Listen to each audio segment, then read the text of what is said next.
விளக்காணச்சா விவர என்ன ஒத்திக பார்த்தா தப்பு இல்ல. ஒத்திகை இங்கே உண்மையா போனா கல்யாணம் நடக்கும் நமக்குள்ள. இன்னும் என்ன நம்பவில்லையா? கண்ணாந்தர ஜண்ணம் இல்லையா?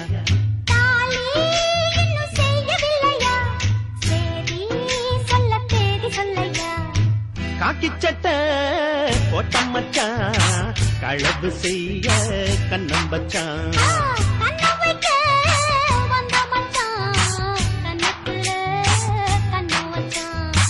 பக்கம் வந்து பாவி மனச பத்த வச்சான்.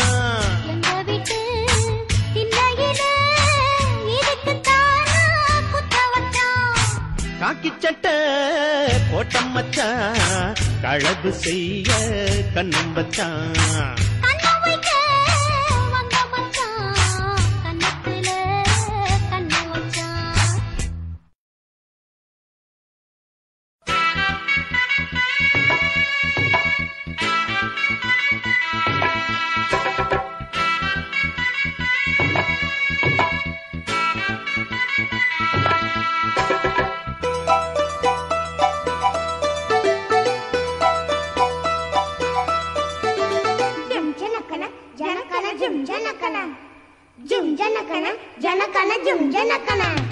ஆத்தாடி என்ன உடம்பு அடி அங்கங்க பச்சை நரம்பு ஐம்பொன்னால் செஞ்ச உடம்பு அதில் அடையாளம் சின்ன தழும்பு பூவாழ காலாக பொன்முங்கி தோளாக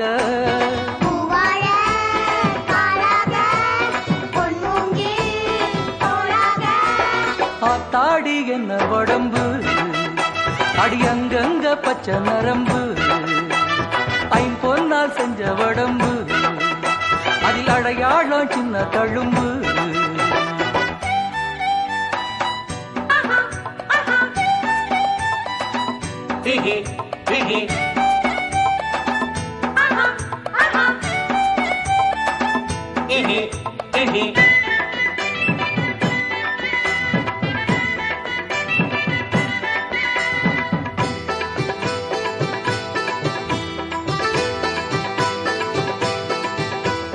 நட்சத்திரா நட்சத்திரா நட்டு வச்ச கண்ணு உன் கண்ணு என் கண்ணு முத்துச்சரா முத்துச்சரா கொட்டி வச்ச பல்லு யோய் நில்லு பதில் சொல்லு கோளாறு தங்கம் எல்லாம் உன் கண்ணத்தில் ஒட்டிக்கிச்சா பாலாறு மொத்தம் வந்து பருவத்தில் கொட்டிக்கிச்சா இப்போது பாவாட எப்போது மேலாட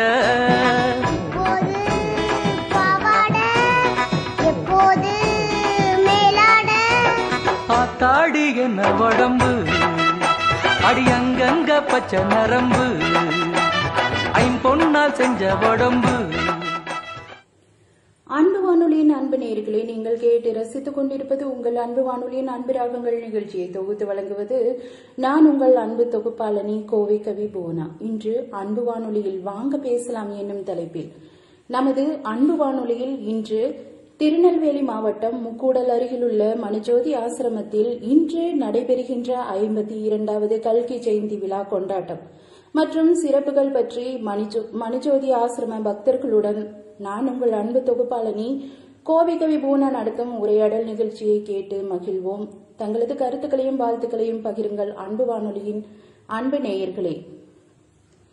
இதோ நம்மோடு இணைப்பில் முதலாவதாக மணிஜோதி ஆசிரமத்தின் தகவல்களை நமக்கு தெரிவிக்க வந்திருக்கும் அன்பு நேயர் சகோதரர் ராசையா சைலன்ஸ் டேவிட் அவர்கள் துபாய் இன்டர்நேஷனல் கவர்மெண்ட் சீனியர் மேனேஜராக பணிபுரிந்தவர்.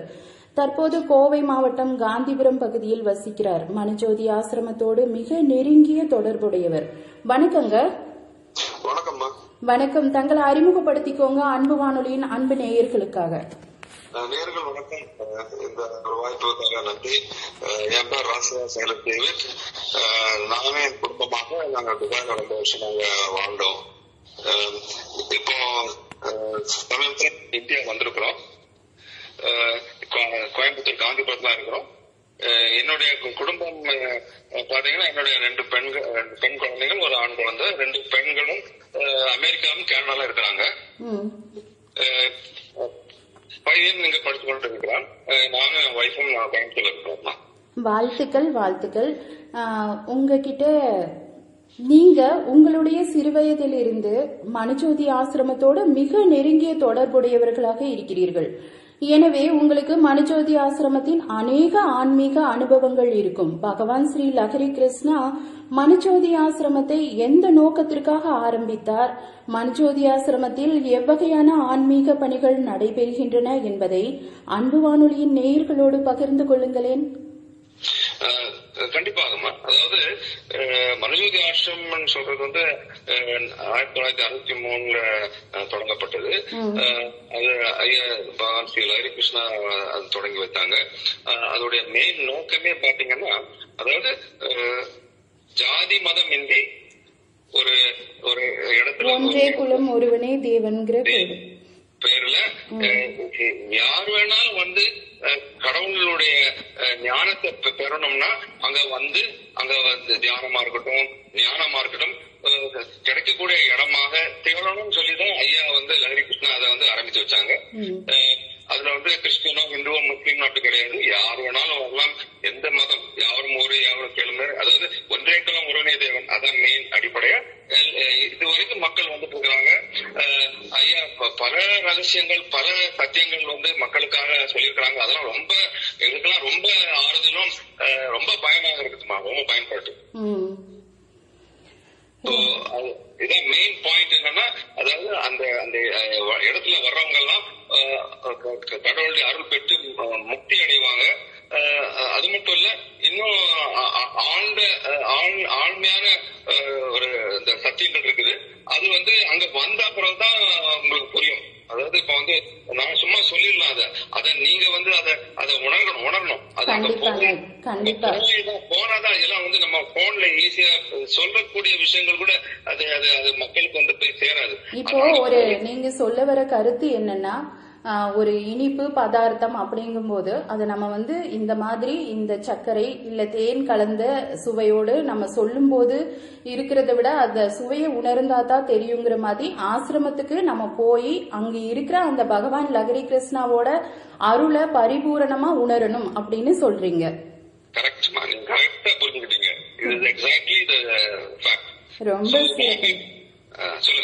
ரொம்ப சிறப்பு. 1963 ஸ்ரீமன் லஹரி கிருஷ்ணா பகவானால் இந்த ஆசிரமம் உருவாக்கப்பட்டதுங்களா? ஆசிரமத்தை பத்தி அழகா தெளிவா அந்த கடவுளோட அருளை எப்படி உணரணும் அப்படின்னா ஆசிரமத்துக்கு வந்து பாருங்க, அவரோட அருளை உணர்வோம் அப்படின்னு சொன்னீங்க. ஒரு வகையில பகவான் ஸ்ரீ லஹரி கிருஷ்ணா உங்களுக்கு உறவுக்காரர் அப்படின்னு கேள்விப்பட்டோம். அப்படி இருக்கும் பொழுது அவர்தான் கல்கி மகா அவதாரம் என்று நீங்கள் எப்படி உணர்ந்தீர்கள்னு தெரிஞ்சுக்கலாங்களா? கண்டிப்பா. அதாவது ஐயா லஹரி கிருஷ்ணா வந்து எங்க பெரியப்பா, அதாவது சொந்த அப்பாவுடைய மூத்த அண்ணன். நான் எப்போதும் ஆசிரமத்துக்கு சின்ன வயசுல இருந்தே வருவேன். ஐயா லஹரி கிருஷ்ணா வந்து நான் என் பெரியப்பாவும் தான் அந்த ஒரு உணர்வோட தான் நான் என்ன ரொம்ப அன்பா அரவணைப்பாங்க. எனக்கு அவர் தான் பகவான் எனக்கு தெரியாது அந்த வயசுல எல்லாம். பட் ஒரு குறிப்பிட்ட ஒரு வயசுல பாத்தீங்கன்னா எனக்கு ஒரு 1995 வந்து எனக்கு வந்து ஒரு தனிப்பட்ட முறையில ஒரு ஆன்மீக ரீதியில எனக்கு ஒரு அனுபவம் கிடைச்சது. அப்ப நான் துபாயில இருக்கிறேன். அப்ப துபாய் இருக்கிறதையும் அந்த லஹரி கிருஷ்ணா நாமத்துல வந்து நான் வந்து உச்சரிக்கத்தையும் எனக்குள்ள ஒரு சக்தி வந்துச்சுமா. அப்ப அதுக்கப்புறம் நான் உடனே அந்த லஹரி கிருஷ்ணா நாமத்துல எவ்வளவு பவர் இருக்குன்ட்டு. சரிங்க. சோ அது வரைக்கும் எனக்கு தெரியாது. அது வரைக்கும் வந்து நான் வருவேன், ஆசிரமத்துக்கு வருவேன், நிறைய பக்தர்கள் வருவாங்க, ஐயா பேட்டி நிறைய சொல்லுவாங்க. ஆனா அவங்க அது சொல்றத கேட்கறதோட சரியா இருந்துச்சு. ஏன்னா என்னுடைய அப்பாவுடைய சொந்த அண்ணனால அந்த லஹரி கிருஷ்ணா வந்து பெரியப்பான்ற ஒரு மரியாதை நான் கொடுத்துட்டு இருந்தேன். 1995 பிறகு அந்த அவர் தான் வந்து எல்லாத்துக்கும் சிருஷ்டிகர்த்தா, அவருக்குள்ளதான் அந்த வந்து கடவுள் அந்த பரமாத்மா உள்ளுக்குதான் இருக்கிறாருன்ற வந்து எனக்கு அந்த சத்தியம் வந்து 1905 பிறகுதான் உணர்ந்தேன். ரொம்ப சிறப்புங்க. எப்படின்னா இப்போ கடவுள் வந்து ஒவ்வொரு அவதாரமா அவர் வந்துட்டு பூமியில அதர்மம் வரும்போது கடவுள் தன்னை பிறப்பிச்சுக்கிறாங்கிற மாதிரி அந்த கிருஷ்ணனையோ ராமரையோ கூட யாருமே உணர்ந்ததே இல்ல. உணர்ந்திருந்தா ராவணன் கூட சண்டைக்கு போயிருக்க மாட்டாருல்ல, அது மாதிரிதான். ரொம்ப சிறப்புங்க. இப்போ இன்னைக்கு வந்து 52வது கல்கி விழா நடந்துட்டு இருக்குது, கல்கி ஜெயந்தி விழா. உங்களுடைய மனநிலை எப்படி இருக்குன்னு உணர்றீங்க? அதாவது இப்ப வந்து நாங்க அங்க நார்மலா ஒவ்வொரு வருஷமும் அந்த கல்கி ஜெயந்தி விழாக்கு எல்லாரும் கலந்துப்போம். இப்போ சமீபத்துல இந்த கொரோனா தொற்று நோய் வந்த பிறகு எல்லாரும் இந்த மாதிரி தேர்ந்தெடுத்தா மற்றவங்களுக்கு ஆபத்துன்னு சொல்லி அவரோரு இடத்துலயே வந்து நம்ம வந்து ஐயாவுடைய சந்நிதியில இருக்கிறோம். எப்போதுமே அவர் நம்ம கூட தான் இருக்கிறாருன்றதால நம்மளே ஒரு கோயிலாக எண்ணி அந்தந்த இடத்துல அவரை நம்ம அந்த கல்வி ஜெயந்தி விழாவை கொண்டாடினாலே நமக்கு அதோடைய பாக்கியம் கிடைக்குது. நம்ம அங்க வந்து போக முடிஞ்சா கண்டிப்பா போறதுக்கு வாய்ப்பு இல்ல, கண்டிப்பா நான் போயிருப்பேன். பட் இன்னைக்கு இந்த இருக்கிற சூழ்நிலையில நம்ம அங்க போக முடியாத ஒரு காரணத்தினால நம்ம அங்கங்க இடத்துல ஐயாவோட நாமத்தை துதிச்சு அவரை நினைத்து நம்ம மனசுல நினைத்து அவர் கொடுத்த சத்தியத்தை நினைத்து அதுக்கு நம்ம வந்து சந்தோஷப்பட்டு அதை மற்றவங்களுக்கு பகிர்ந்து கொண்டு அதை வந்து ஒரு கொண்டாடினாலே வந்து நமக்கு வந்து பெரிய ஆசீர்வாதம் வந்துடும். ரொம்ப சிறப்புங்க. அன்பு வானொலியை அழைத்தமைக்கு நன்றி. மனுஜோதி ஆசிரமத்தை பத்தியும் பகவான் ஸ்ரீ லஹரி கிருஷ்ணாவை பத்தியும் எங்களுக்கு தெரியக்கூடிய குறிப்புகளை தந்ததற்கு உங்களுக்கு இருகரம் கூப்பிய வணக்கங்கள். ரொம்ப நன்றிமா. இந்த ஒரு வாய்ப்பை கொடுத்த லஹரி கிருஷ்ணாவுக்கும் உங்களுடைய அன்பு ஒலி சேனலுக்கும் நான் நன்றி செலுத்துக்கிறேன். ஓம் நமோ பகவதி ஸ்ரீ கிருஷ்ணாய நமக. லஹரி கிருஷ்ணா நமக. நன்றிங்க. கோமளரூபனே பிருந்தாவனா கலியுக நாளிலே எளிமையான வடிவிலே மனிதர்கள் நடுவிலே மகிமை செய்யும் விதத்திலே கலியுக நாளிலே எளிமையான வடிவிலே மனிதர்கள் நடுவிலே மகிமை செய்யும் விதத்திலே இறங்கி வந்தவனே ஸ்ரீலஹரி கிருஷ்ணானின் இயக்கம் யாரறிவோ ஸ்ரீலஹரி கிருஷ்ணா ஷியாமள வர்ணனே நாராயணா கோமள ரூபனே பிருந்தாவனா.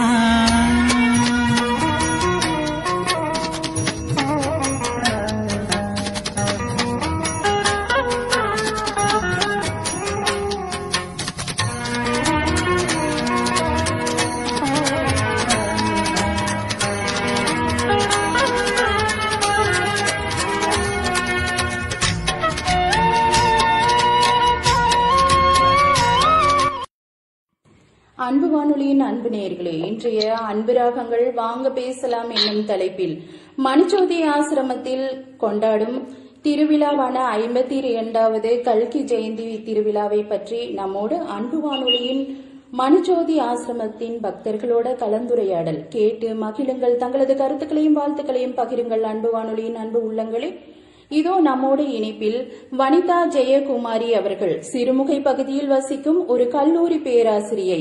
அவர்களுடைய அனுபவங்களை கேட்போம். அன்பு நேயர்களே, அன்பு வானொலிக்கு அறிமுகப்படுத்திக்கோங்க தங்களை. நான் வனிதா ஜெயக்குமாரிங்க. காலேஜ் ஆஃப் ஆர்ட்ஸ் அண்ட் சயின்ஸ்ல பணிபுரிகிறேங்க. சிறுமுகையில வசதி படுறவங்க. எனக்கு கூட பிறந்தவங்க ஒரு சகோதரி இருக்காங்க, அனிதா செல்வகுமாரி. அவங்க ஹேண்டிகேப்டுங்க. அவங்க கவர்மெண்ட் டீச்சரா இருக்காங்க திருமொழி புதூர்ல. ஒரு தம்பி இருக்கிறாங்க. அங்க நாங்க மனுஜோதி நாங்க அன்பு வானொலிக்கு எங்களுக்கு ஒரு சான்ஸ் கொடுத்து பகவான் ஸ்ரீ லஹரி கிருஷ்ணா கிட்ட எவ்வாறு தொடர்பு கொண்டிருக்கிறோம் அதை சொல்றதுக்கு நீங்க ஒரு வாய்ப்பு கொடுத்ததுக்கு முதலாவது அன்பு வானொலிக்கு நன்றிங்க. நன்றிங்க. நன்றி. நீங்க பகவான் ஸ்ரீ லஹரி கிருஷ்ணாவை அறிந்து கொண்டதை பற்றியும் மனுஜோதி ஆசிரமத்தோடு எவ்வாறு தொடர்பு உங்களுக்கு ஏற்பட்டது என்பதை பற்றியும் சுருக்கமாக பகிர்ந்துக்கோங்களேன். ஓகேங்க. நாங்க சின்ன பிள்ளைங்களா இருக்கும்போது எங்க அம்மாவுக்கு ஒரு பயம் வந்துச்சுங்க. அவங்களுக்கு ஒரு அந்த ஆவின்னு சொல்லுவாங்க இல்லைங்களா, பேய்ங்கிற மாதிரி அந்த பயத்துல இருந்தாங்க. அப்ப அவங்க கிறிஸ்தவ முறையில சர்ச்சு ஆலயத்துக்கு சென்று கொண்டிருந்தார்கள்.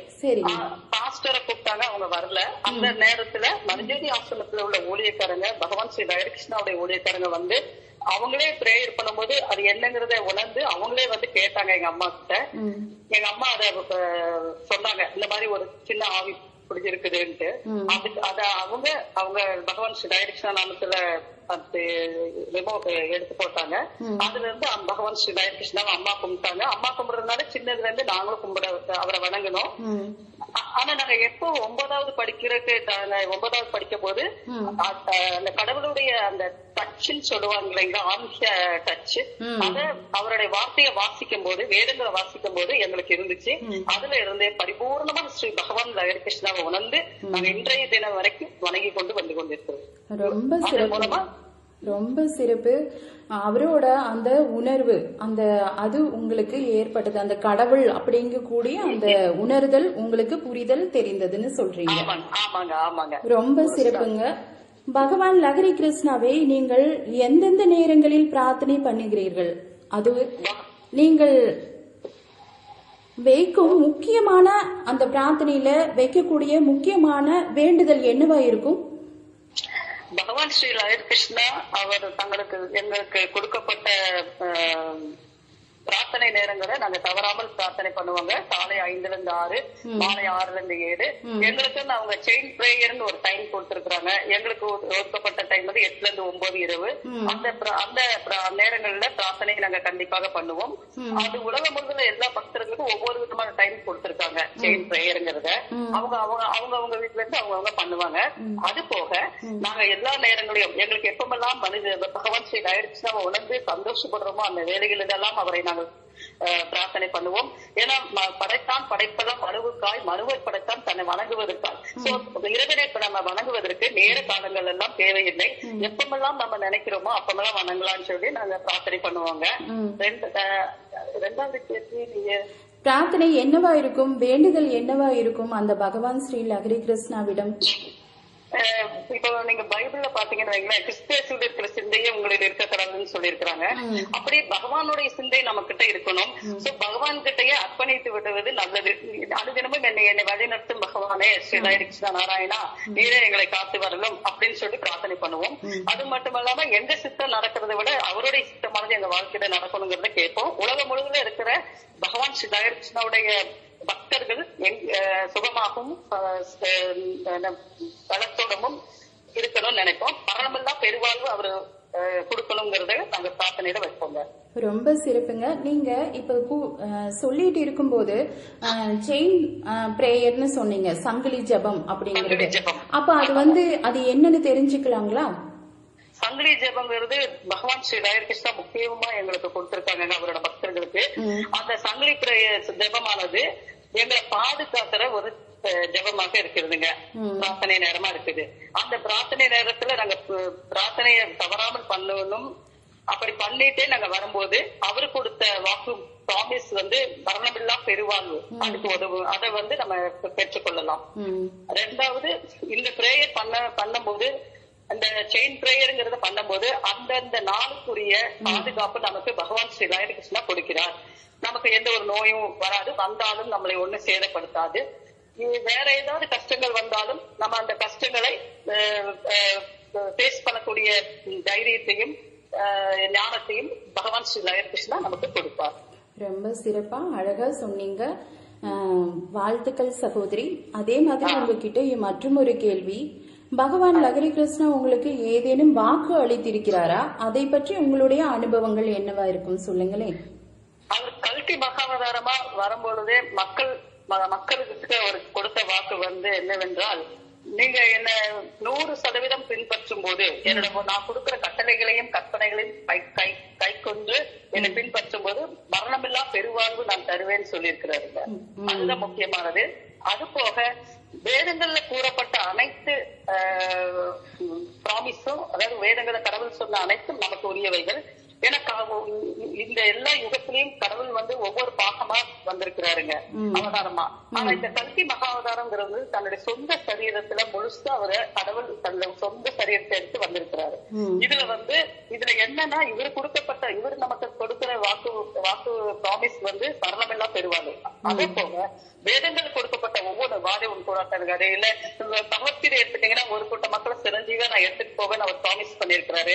அந்த மாதிரி ஒவ்வொரு வேதங்கள்லயும் கொடுக்கப்பட்ட வாக்கு தத்தங்கள், அதாவது கடவுளால் பேசப்பட்டு மக்களுக்கு கொடுக்கப்பட்டது எல்லாமே இவரோட நாமத்துல நம்ம கேட்டுக்கலாங்க.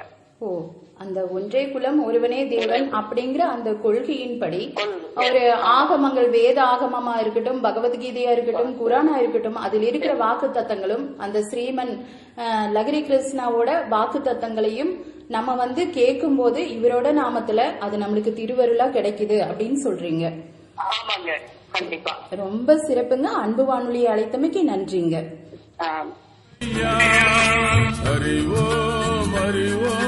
ஹரிஹரநாதனே ஜெயமே ஜெயமே ஜெய ஜெயநாதனே ஜெகநாத சுந்தரநாத மங்களநாயகா ஸ்ரீயோதி ஸ்ரீகேச ஸ்ரீலரி கிருஷ்ணய்யா.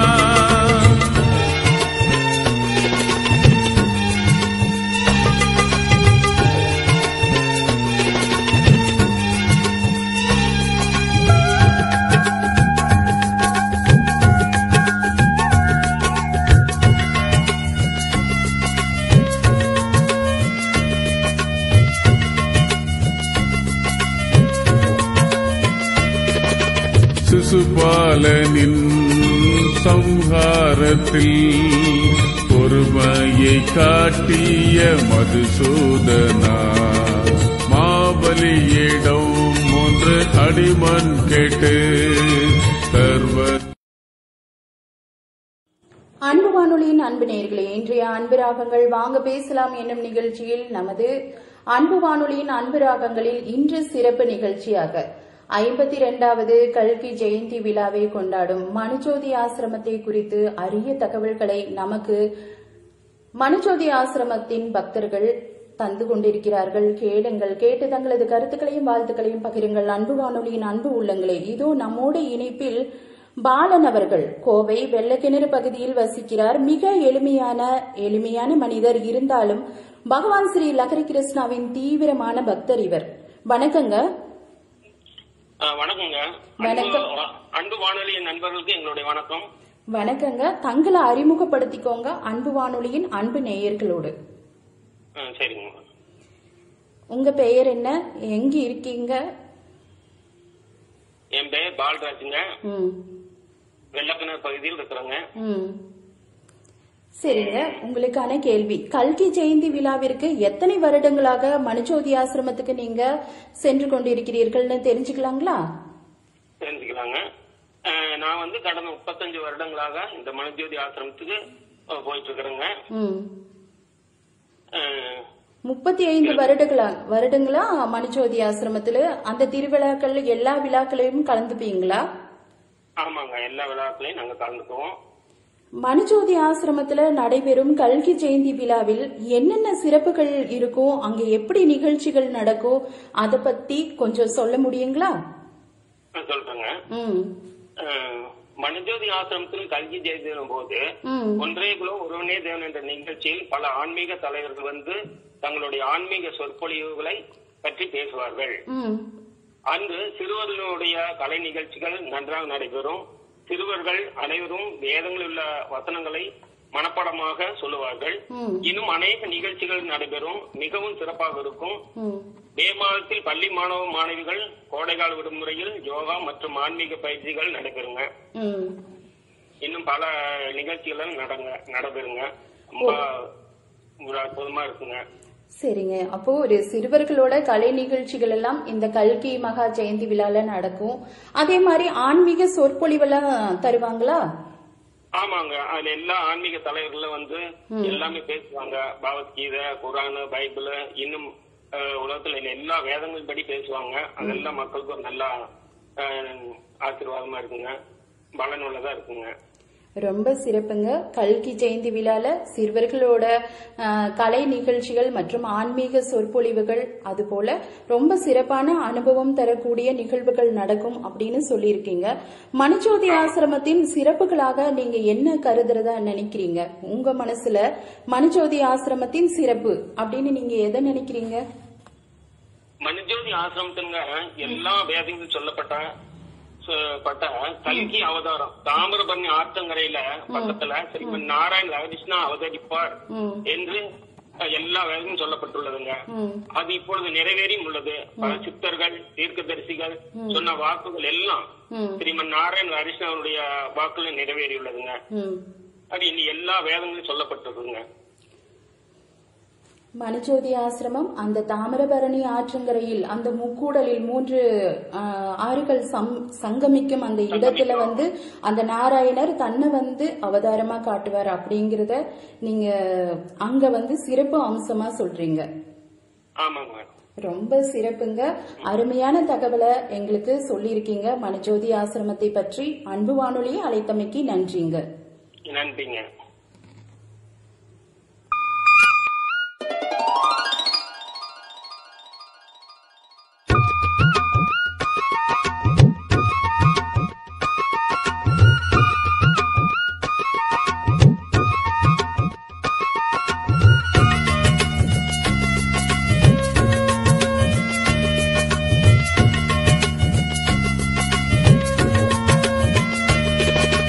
அறிவோம் அறிவோம் ஹரிகரநாதனே, ஜெயமே ஜெயமே ஜெய ஜெயநாதனே, ஜெகநாத சுந்தரநாத மங்களநாயகா, ஸ்ரீயோதி ஸ்ரீகேச ஸ்ரீலரி கிருஷ்ணய்யா. அறிவோம் அறிவோம் ஹரிகரநாதனே, ஜெயமே ஜெயமே ஜெய ஜெயநாதனே, ஜெகநாத சுந்தரநாத மங்களநாயகா, ஸ்ரீயோதி ஸ்ரீகேச ஸ்ரீலரி கிருஷ்ணய்யா.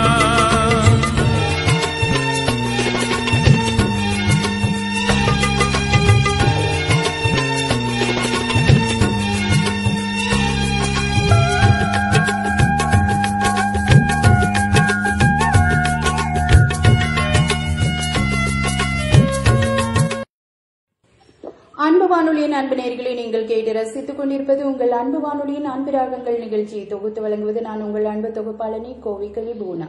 இன்று அன்பு வானொலியில் மணிஜோதி ஆசிரமத்தையும் ஆசிரமத்தில் 52வது கல்கி ஜெயந்தி விழாவின் நிகழ்வுகளை குறித்தும் அன்பு வானொலியின் அன்பு ராகங்களில் மணிஜோதி ஆசிரமத்தின் பக்தர்களின் கலந்துரையாடலோடு இன்றைய நிகழ்ச்சி. மணிஜோதி ஆசிரமத்தின் இன்றைய நிகழ்ச்சிக்கு அன்பு வானொலியின் அன்பு நேயர்களும் அன்பு ராகங்களின் அன்பு உள்ளங்களும் வாழ்த்துக்களை தெரிவித்த வண்ணமே இருக்கிறார். அன்பு வானொலியின் வாழ்த்துக்களை தெரிவித்த அன்பு உள்ளங்கள் அனைவருக்கும் கோவிக்கவி புவனாவின் நன்றிங்க.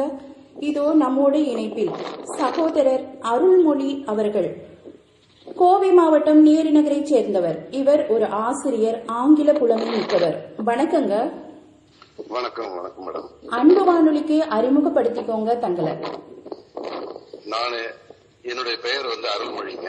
நான் ஆங்கில பட்டதாரி ஆசிரியராக பணியாற்றிட்டு இருக்கிறேன். அவனாச்சி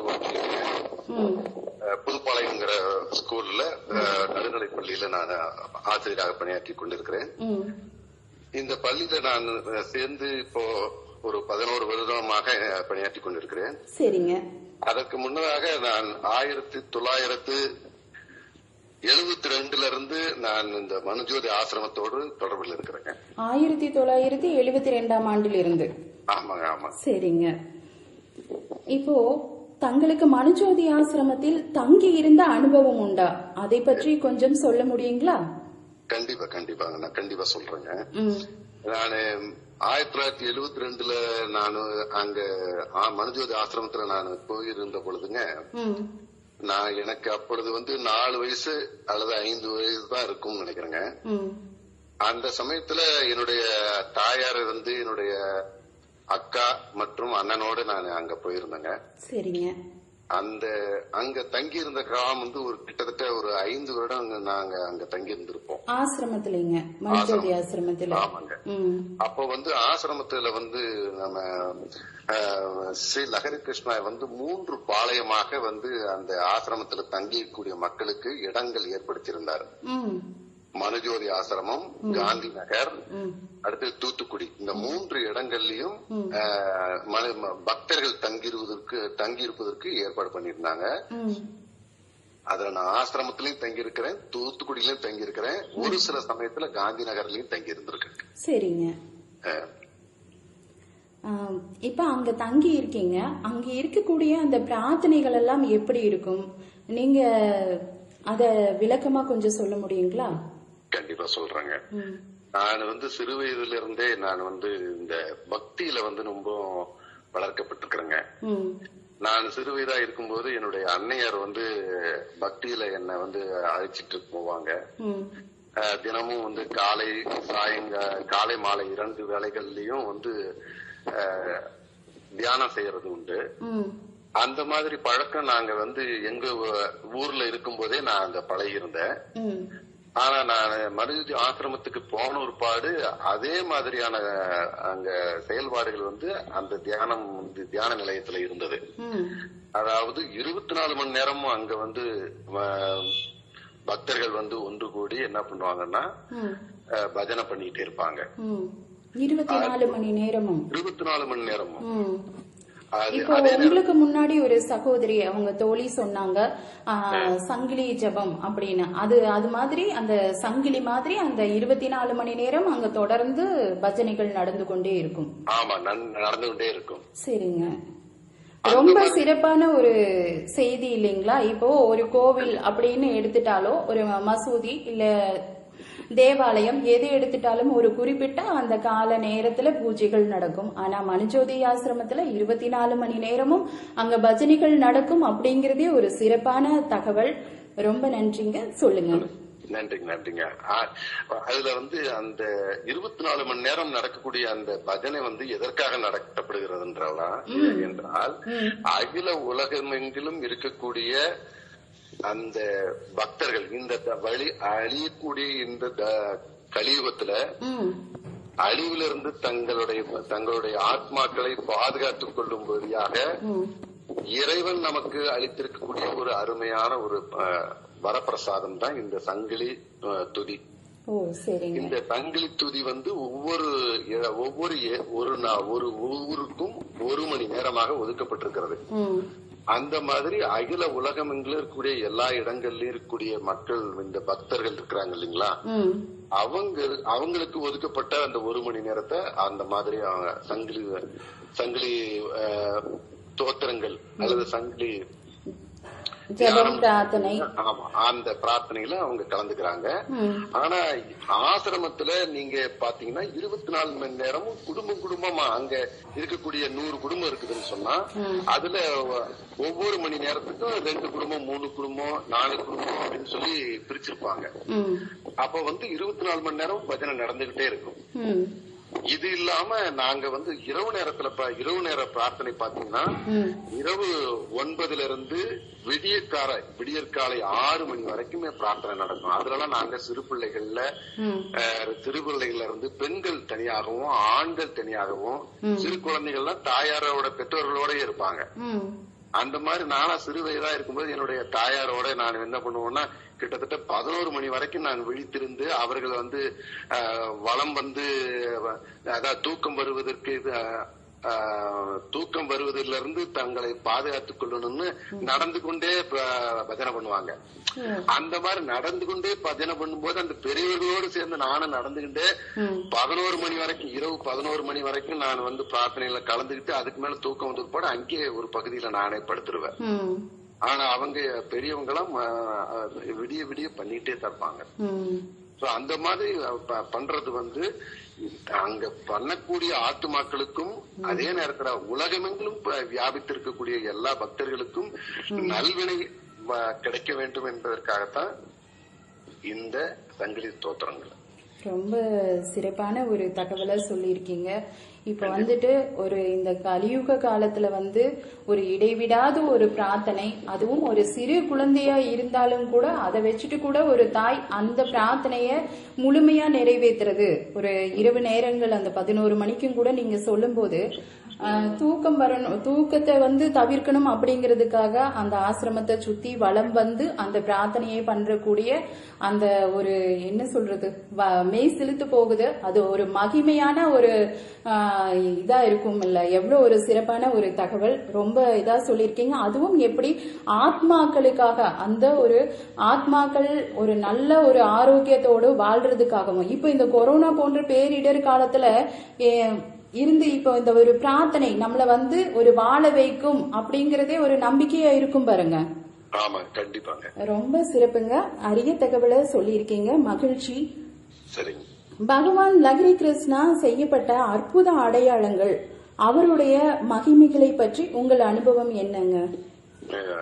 அதாவது நான் சிறு வயதா இருக்கும் பொழுதே பாத்தீங்கன்னா ஞாயிறு தோறும் என்ன பண்ணுவாங்கன்னா மீன் அப்பெல்லாம் அசைவம் எல்லாம் வழங்குவாங்க அந்த மனுஜோதி ஆசிரமத்துல. அதுல மீன் எல்லாம் உயிரோட துள்ளி குதிக்குங்க. பெரிய பெரிய மீன்கள் எல்லாம் கொண்டு அங்கேயே கொடுப்பாங்க. கட் பண்ணி கொடுத்து சமையல் பண்ணி எல்லாத்துக்கும் பொது உணவு தான். யாருக்கும் தனியா குடும்பமா சமைக்கிறதுக்கு எல்லாம் அங்க அனுமதி கிடையாது. அது மாதிரியான ஒரு பிரிவினையும் அங்க கிடையாது. அங்க ஒரே சமையல் தான். அது அத்தனை பேர்த்துக்கும் அங்க தங்கியிருக்கூடிய நாங்கெல்லாம் தங்கி இருக்கும் போது கிட்டத்தட்ட 300 வெள்ளைக்காரர்கள் அந்நிய வெளிநாட்டுக்காரவங்க இருந்தாங்க. அது இல்லாம நாங்களே கிட்டத்தட்ட அதான் நான் சொன்னேன்ல, தூத்துக்குடி, காந்தி நகர் ஆசிரமம் சொல்லி மனுஜோதி ஆசிரமம், இந்த 3 இடங்கள்லயுமே கிட்டத்தட்ட நாங்க இருந்தது. ஒவ்வொரு குடும்பம் பாத்தீங்கன்னா 4-5 பேர் குடும்பம் பாத்தீங்கன்னா எத்தனை கிட்டத்தட்ட ஒரு 100 குடும்பங்கள் இருக்கும் ஒவ்வொரு இடங்கள்லயும். அப்படி இருக்கும். அப்ப நாங்க தங்கி இருக்கும் போது அந்த சாப்பாடு பகிர்ந்து சப்ளை பண்ணுவாங்க பாத்தீங்களா, அந்த மாதிரி எல்லாத்துக்கும் சமபந்தியா உட்கார வச்சு நாங்க கொடுக்கும் போதுங்க அந்த சாப்பாட்டை பங்கு போடுறதுக்கு முன்னதாக அவங்க ஒரு பிரார்த்தனை பண்ணுவாரு. சகோதரர் ஸ்ரீ லஹரி கிருஷ்ணா பிரார்த்தனை பண்ணிட்டு அந்த உணவை பங்கி கொடுப்பாங்க. அப்படி பங்கி கொடுக்கும் போது அந்த யாராருக்கு எவ்வளவு வேணுமோ அதை அத்தனையும் அவங்களுக்கு கொடுப்பாங்க. ஆனாலும் கூட அதாவது திரும்ப அந்த சமைக்கிறது கிடையாதுங்க. அங்க வரக்கூடிய அத்தனை பேருக்கும் அவங்க எவ்வளவு சமைச்சிருந்தாங்களோ அது பற்றாக்குறையே ஏற்பட்டதே கிடையாது. அல்ல குறையாத அமுத சுரபி மாதிரி அந்த உணவுகள் இருக்குங்க. நீங்க வேதாகமத்துல நீங்க படிச்சீங்கன்னா, கிறிஸ்துவ வேதாகமத்துல படிச்சீங்கன்னா திராட்சை ரசம் கல்யாண வீட்டுல அது மறுபடியும் தீர்ந்துருச்சு அப்படின்னு அது தண்ணியை கலந்து கொடுக்கும் போது கூட அது இல்ல அத நான் சொல்லவே வரலைங்க. அதாவது 2 மீன்கள் 5 அப்பம் அந்த மாதிரி அதை வச்சு 5000 பேர்களுக்கு 6000 பேர்களுக்கு உணவு கொடுத்தார்கள் சொல்லி அந்த பசி அருணாங்கன்னு சொல்லுவாங்க. கொஞ்சம் ஒரு சில அப்பங்களை வச்சு அந்த மாதிரி அத்தனை பேருக்கு பங்கிட்ட பிற்பாடும் பல கூடைகள் எடுத்தாங்க, நிறைச்சு எடுத்துட்டு போனாங்கன்னு சொல்லி வரும். ஆனா இப்ப மனுஜோதி ஆசிரமம் ஒரே தளமா தானே இருக்குங்க? ஆமாங்க. அந்த மாதிரி இடத்துலதான் அந்த மாதிரி ஸ்ரீ லஹரி கிருஷ்ணா இருக்கும் பொழுது பங்கிடும் போது யாருக்குமே குறைவு ஏற்பட்டது கிடையாது, மிச்சம் தான் இருக்கும். ரொம்ப சிறப்பு, அருமையான அரிய தகவல்களை தந்திருக்கீங்க. அன்பு வானொலி அழைத்தமைக்கு நன்றிங்க. நன்றிங்க.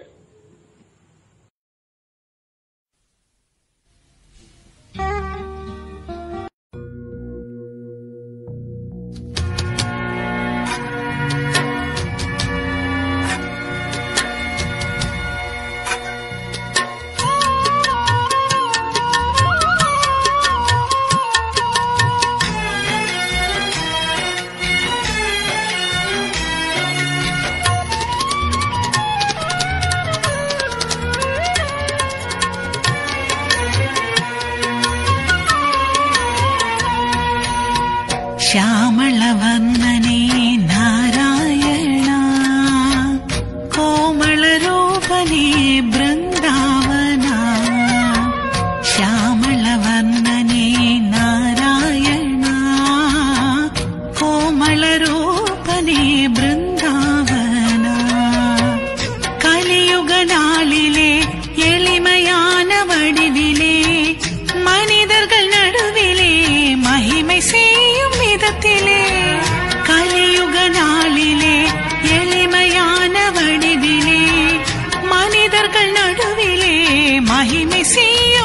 உள்ளத்திலே இறங்கி வந்தவனே ஸ்ரீலஹரி கிருஷ்ணானின் இயக்கம் யாரறிவார் ஸ்ரீலஹரி கிருஷ்ணா ಶ್ಯಾಮಳ ವರ್ಣನೆ ನಾರಾಯಣ ಕೋಮಳ ರೂಪನೆ ಬೃಂದಾವನ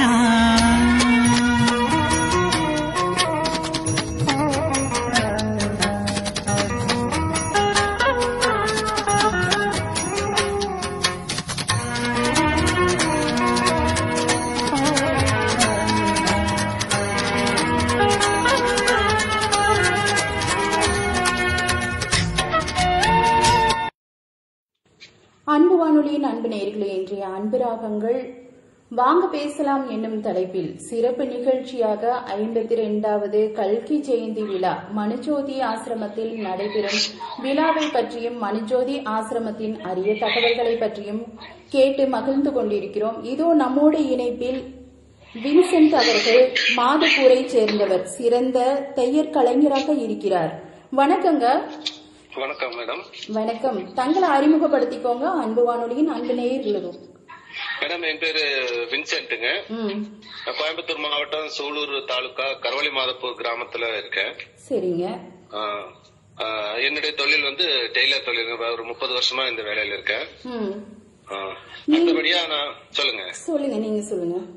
அடுத்தபடியா நான் ஒரு 25 வருஷத்துக்கு மேலாக அந்த ஒன்றியகுளம் ஒருவனே தேவன் அப்படிங்கிற ஒரு இயக்கத்துல ஐயா லஹரி கிருஷ்ணா, பகவான் லஹரி கிருஷ்ணாவை நான் கடவுளா ஏற்றுக்கொண்டு அந்த இயக்கத்திலே நான் குடும்பமாக அந்த இயக்கத்துல நான் இருந்துட்டு இருக்கேங்க. இப்போ நீங்க வந்து ஒன்றியகுலம் ஒருவனே தேவன் அப்படிங்கிற மனுஜோதி ஆசிரமத்தின் கொள்கையோட நீங்க பல வருடமாக அவரை பின்பற்றி வாழ்றீங்க.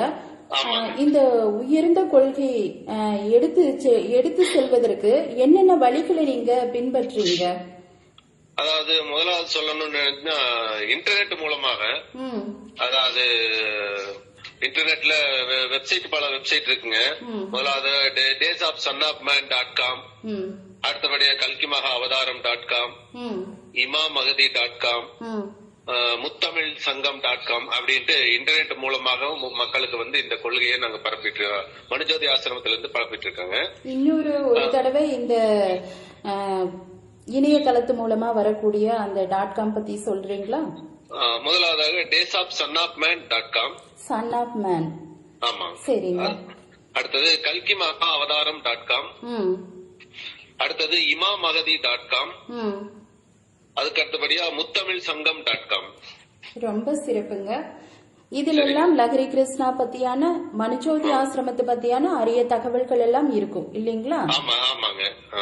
ரொம்ப சொல்லுங்க. அடுத்தபடியா இன்னும் கைப்பிரதிகள் மூலமாகவும் நாங்க மக்களுக்கு தெரிவிச்சிட்டு இருக்கோம்.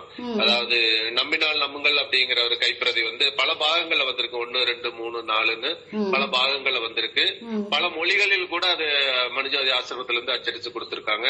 அது நாங்க மக்களுக்கு விநியோகம் பண்ணி இந்த கொள்கையை நாங்க பரப்பிட்டு இருக்கோம். அடுத்தபடியா மனுஜோதிங்கிற புக்கு அது 3 மாசத்துக்கு ஒரு தடவை வெளிவருதுங்க.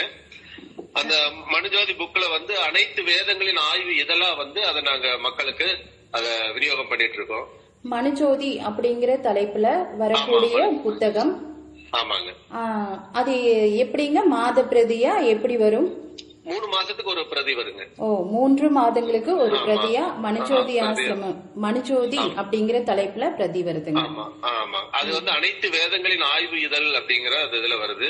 அதுல எல்லா வேதங்களை பற்றியும் தீர்க்கதரிசிகள் சொன்ன காரியங்களை பற்றியும் அதுல கொடுக்கறாங்க. ஒவ்வொரு இதுலயுமே அது இலவசமாக வந்து நம்ம மக்களுக்கு வந்து விநியோகிக்கப்படுகிறதுங்க. மனுஜோதி ஆசிரமத்தின் மூலம் இலவசமாக தராங்க. ஆமாங்க. எப்படிங்க, ஒரு நானும் ஒரு கவிஞரா இருந்துட்டு ஒரு புத்தகம் போடுறதுக்கான எவ்வளவு செலவுகள் இருக்கும், அதுல எவ்வளவு வேலைகள் இருக்கும், அச்சு பிழை பார்க்கறதுல இருந்து அதோட எவ்வளவு ஒரு நிகழ்வுகள் இருக்கும். ஆனா முற்றிலும் இலவசமாக தராங்க. ஆமாங்க, அது முற்றிலும் இலவசமாகத்தான் மக்களுக்கு கொடுக்கறாங்க. ரொம்ப ரொம்ப சிறப்புங்க. வாழ்த்துக்கள். சொல்லுங்க. அடுத்தபடியா இது டெலிவிஷன் மூலமாகவும் மக்களுக்கு தெரியப்படுத்துறோம். வானொலி மற்றும் எஃப்எம், இப்பொழுது இந்த அன்பு எஃப்எம் மூலமா கூட இந்த செய்தியானது வெளியே போயிட்டு இருக்கிறது.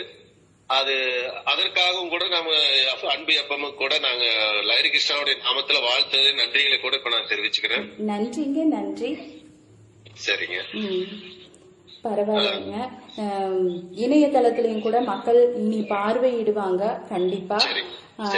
ஏன்னா ஒரு கடவுள் ஒன்றே குலம் ஒருவனே தேவன் இப்ப இருக்கக்கூடிய இந்த நிலைமையில என்னோட மதம் இது, என்னோட கடவுள் இது அப்படிங்கறது இல்லாம நாம எல்லாரும் ஒரே மனிதர்கள், ஒரே கடவுளின் கீழே அங்க போறப்ப அந்த ஆசிரமத்துல இப்ப எல்லாரும் சொன்னதை பார்க்கும்போது நம்ம எந்த மதத்தினரா இருந்தாலும் சரி, எந்த ஜாதி சமயமா இருந்தாலும் சரி, அந்த மனுஜோதி ஆசிரமத்துல 3 வேதங்களுக்கான செய்திகளும் அந்த லஹரி கிருஷ்ணா தந்த அரிய பொக்கிசமான அவரோட வாயினால சொல்லப்பட்ட அந்த வார்த்தைகளும் நம்மளுக்கெல்லாம் வேதங்களோட தேவர்களோட ஒரு வாக்கா கிடைக்குது அப்படிங்கறதும் இது பத்தி தெரிஞ்சுக்கிறதுக்காகவே மனுஜோதி ஆசிரமம் எல்லோரும் போங்க. அந்த அவரு முதல்ல பேசினாருல்ல, அவரு சொன்ன மாதிரி அந்த உணர்வுகளை உணரணும் அப்படின்னா மனுஜோதி போகணும், இப்பவே புறப்படணும் அப்படிங்கிற ஆர்வம் தான் வருது. ரொம்ப மகிழ்ச்சிங்க. அடுத்ததா மனுஜோதி ஆசிரமமானது எவ்வாறு நடத்தப்படுகிறது, அதற்குரிய ஆதாரம் என்ன என்று சொல்ல முடியுமா தங்களால? கண்டிப்பாங்க. அதாவது உலகத்துல எந்த ஒரு இயக்கமும் நடத்தப்படுவதற்கு மக்களிடத்துல சந்தாவோ அல்லது டொனேஷனோ வாங்கித்தான் நடத்துறாங்க.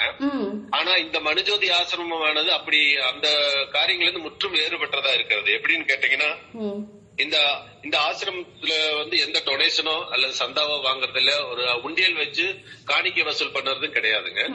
அப்படி இருந்தாலும் இது எப்படி நடத்தப்படுதுன்னு நீங்க கேட்டீங்கன்னா, இங்கு வருகிற லஹரி கிருஷ்ணாவுடைய பக்தர்கள் உலகம் முழுவதுல இருக்காங்க. உலகம் முழுவதுல இருந்த லஹரி கிருஷ்ணாவுடைய பக்தர்கள் இங்க வருகிறார்கள். அவர்கள் மனம் தானாக செய்யற உதவிகளின் மூலமாகத்தான் இது நடத்தப்படுகிறதுங்க. முன்னாடி கூட பேசும்போது ஒருத்தர் சொன்னாரு, ஆரம்பத்துல மீன் சமைச்சாங்க, அசைவம் எல்லாம் சாப்பிட்டாங்க அப்படின்னு சொன்னாங்க. அது ஆரம்ப காலத்துல வெளிநாட்டுல இருந்து நிறைய பேர் இங்க இருந்தாங்க. அப்போ லஹரி கிருஷ்ணாவுடைய கொள்கையில வெளிநாட்டுல இருந்து நிறைய பேர் இருந்ததுனால அவங்களுக்காக அப்படி செஞ்சுட்டு இருந்தாங்க. ஆனா இப்ப முற்றிலுமா இது அசைவத்துக்கு இடமே இல்லை மற்றும் சைவமா தான் இங்க ஆசிரமத்துல எந்த ஒரு அசைவமும் கிடையாதுங்க. ஆமா, அப்படி நடத்தப்படுதுங்க. அப்புறம் அந்த லஹரி கிருஷ்ணா பக்தர்கள் கொடுக்கிற சிறிய உதவிகள் மூலமாக இந்த புத்தகங்கள் எல்லாம் அச்சிடப்படுவதற்காகவும் இதர காரியங்கள் எல்லாம் செய்யறதுக்கு செய்யப்படுதுங்க. இதுல இருந்தே நம்ம என்ன தெரிஞ்சுக்கலாங்கன்னா, அந்த லஹரி கிருஷ்ணாவுடைய அருளால் மாத்திரமே இது நடக்குதுங்க. எந்த ஒரு மனிதனுடைய ஒரு உதவினாலும் இல்லாம லஹரி கிருஷ்ணாவுடைய அருளால் மாத்திரமே இது நடக்குதுங்கிறத முற்றிலுமாக நாம தெரிஞ்சுக்கலாங்க. ரொம்ப சிறப்புங்க. நீங்க சொல்லக்கூடிய இந்த தகவல்களை கேட்கும் போது மெய் சிலிர்த்து போகுது. ஏன்னா ஒரு உண்டியல் இல்லாத ஒரு கோவில், ஒரு தலம் அப்படிங்கறது இது வரைக்கும் கேள்விப்பட்டதே இல்லை. நாங்க அந்த வகையில ஒரு மக்கள் எளிமையான முறையில தரக்கூடிய அந்த உதவியினால இந்த மனுஜோதி ஆசிரமம் நடக்குது அப்படிங்கிற போது அது எவ்வளவு ஒரு சிறப்பான ஒரு தெய்வீக ஆற்றல் அந்த இடத்துல இருந்தா மட்டும்தான் இது சாத்தியம். ரொம்ப சிறப்புங்க. அன்பு வானொலி அழைத்தமைக்கு நன்றிங்க. நன்றி. இருகரம் கூப்பிய வணக்கம் தங்களுக்கு. வாழ்த்துக்கள். நன்றிங்க.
ஜாதிகளே சகல சிருஷ்டிகளே தேவனை துதித்திடுவோம். ஜாதிகளே சகல சிருஷ்டிகளே தேவனை துதித்திடுவோம். சுவிசேஷத்தின் காலம் நிறைவேறிட்டே. நித்தியமான சுவிசேஷத்தின் காலம் நிறைவேறிட்டே. ஜாதிகளே சகல சிருஷ்டிகளே தேவனை துதித்திடுவோம். ஜாதிகளே சகல சிருஷ்டிகளே தேவனை துதித்திடுவோம். நித்தியமான சுவிசேஷத்தின் காலம் நிறைவேறிட்டே. நித்தியமான சுவிசேஷத்தின் காலம் நிறைவேறிட்டே.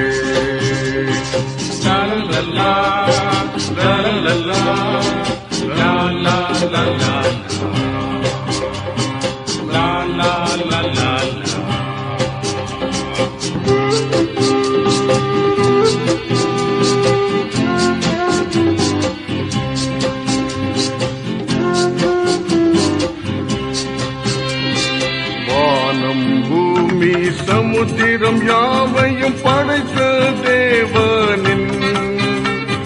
வானம் பூமி சமுத்திரம் யாவையும் படைத்த தேவனின்.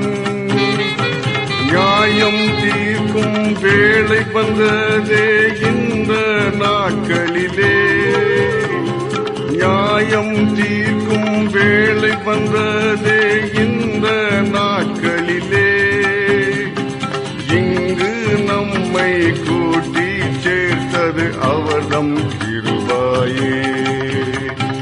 இங்கு நம்மை கூட்டி சேர்த்தது அவர்தம் கிருபையே. ஜாதிகளே சகல சிருஷ்டிகளே தேவனை துதித்திடுவோம்.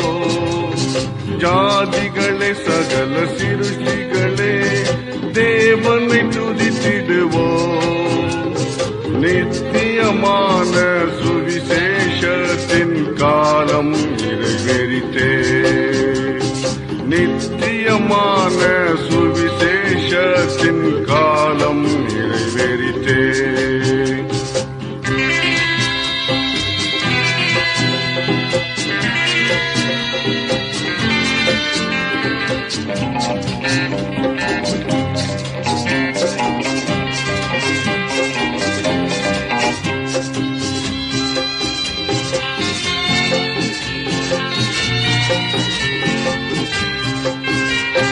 நினிவே நாட்களில் நடந்த அந்த மீட்பின் அதிசயமே. நினிவே நாட்களில் நடந்த அந்த மீட்பின் அதிசயமே.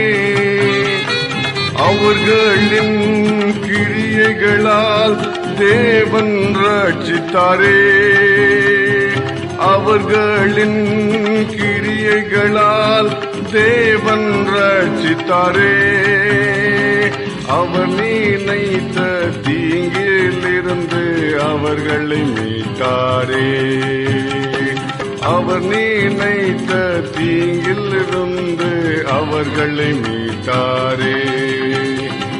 ஜாதிகளே சகல சிருஷ்டிகளே தேவனை துதித்திடுவோம். ஜாதிகளே சகல சிருஷ்டிகளே தேவனை துதித்திடுவோம். நித்தியமான சுவிசேஷத்தின் காலம் நிறைவேறிட்டே. நித்தியமான சுவிசேஷத்தின் காலம் நிறைவேறிட்டே.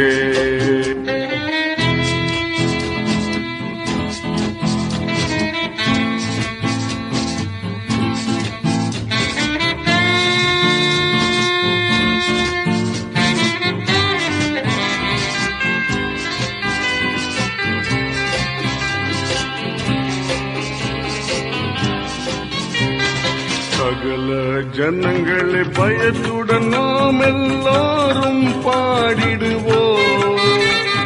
சகல ஜனங்களே பயத்துடன் நாம் எல்லாரும் பாடிடுவோம்.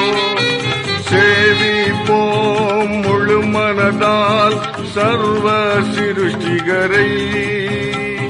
சேவிப்போம் முழு மனதால் சர்வ சிருஷ்டிகரை. அல்லேலூயா கர்த்தரை துதியுங்கள் ஜீவராசிகளே. அல்லேலூயா கர்த்தரை துதியுங்கள் ஜீவராசிகளே. ஜாதிகளே சகல சிருஷ்டிகளே தேவனை துதித்திடுவோம். ஜாதிகளே சகல சிருஷ்டிகளே தேவனை துதித்திடுவோம். நித்தியமான சுவிசேஷத்தின் காலம் நிறைவேறிற்றே. நித்தியமான சுவிசேஷத்தின் காலம் நிறைவேறிற்றே.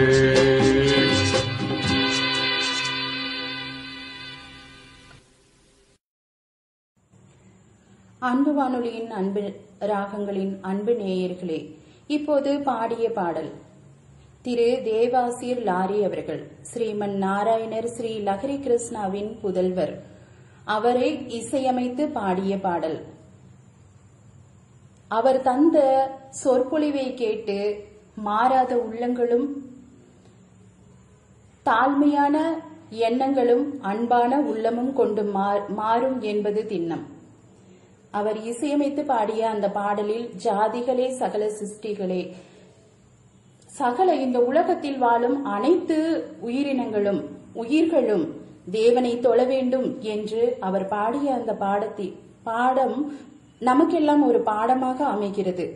இதோ இப்போது இணைப்பில் அன்பு வானொலியின் அன்பு ராகங்களில் மனுஜோதி ஆசிரமத்தின் 52வது கல்கி ஜெயந்தி விழாவை குறித்து பேசவிருக்கிறார் நம்மோடு எண்ணங்களின் களஞ்சியம் இறை தமிழ் மன்றத்தின் நிறுவனர் கோவையிலிருந்து முருகாத்தம்மாள் அவர்கள். வணக்கங்க. வணக்கம். வணக்கம். மனுஜோதி ஆசிரமத்தை பத்தி உங்க தகவல்களை மக்களுக்காக சொல்லுங்க, அன்பு வானொலியின் அன்பு உள்ளங்களுக்கு.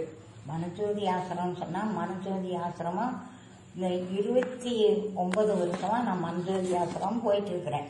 29 வருஷமா? 29 வருஷமா மனுஜோதி ஆசிரமம் போயிட்டு இருக்கிறேன். அப்போ அந்த மனுஜோதி ஆசிரமம் நான் போன அன்னைக்கு அந்த பிரார்த்தனை முடிஞ்சு நான் கொடிக்கம்பத்தில் போய் அங்க நின்று பார்க்கும்போது அந்த மேகம் தனிப்பா இருந்து அங்க ஒரு வானவில் இருந்தது. அப்ப நான் அந்த இடத்துலயே கடவுள் இங்க நாராயண லஹரி கிருஷ்ண பகவான் இருக்கிறாரு, நாராயணன் இருக்கிறாருன்னு அப்ப நான் அப்பவே நான் உணர்ந்துட்டேன், கடவுளை பார்த்துட்டேன். அந்த நேரத்திலிருந்து இதுவரையில அது பூலோக வைகுண்டம், மண்ணிலே ஒரு சொர்க்கம், மனுஜோதி ஆசிரமம், அப்படி எனக்கு அப்ப இருந்து இதுவரையிலும் அந்த கடவுள் தான் எனக்கு கூட இருந்து என் குடும்பத்தை காப்பாற்றி வர்றாரு. எனக்கு எந்த குறை, மனுஜோதி ஆசிரமம் போயிட்டு வந்தது எனக்கு எந்த குறையும், எனக்கு எந்த ஒரு கஷ்டம் இல்லை. அங்க போயிட்டு வந்தது என் கஷ்டமே எனக்கு தீர்ந்தது. அப்ப இருந்து இதுவரையில நான் எந்த ஒரு கடனா எதுவுமே இல்லை. அவரு நான் கடன் வாங்காம என்னை வழி நடத்திட்டு இருக்கிறாரு. அண்ணிலிருந்து இதுவரையிலும் எனக்கு 16 செல்வம் கொடுத்திருக்கிறாரு. செல்வம்னா நகை நட்டு காசு பணம் அது இல்லை, என் உடம்பு ஆரோக்கியம், எனக்கு மருமக்க பேர குழந்தைக, கொள்ளு பேரன் கொள்ளு பேத்தி, இத்தனையும் கடவுள் கொடுத்ததுதான் எனக்கு. நான் ரொம்ப சீரும் சிறப்பா ரொம்ப நல்லா இருக்கிறேன்.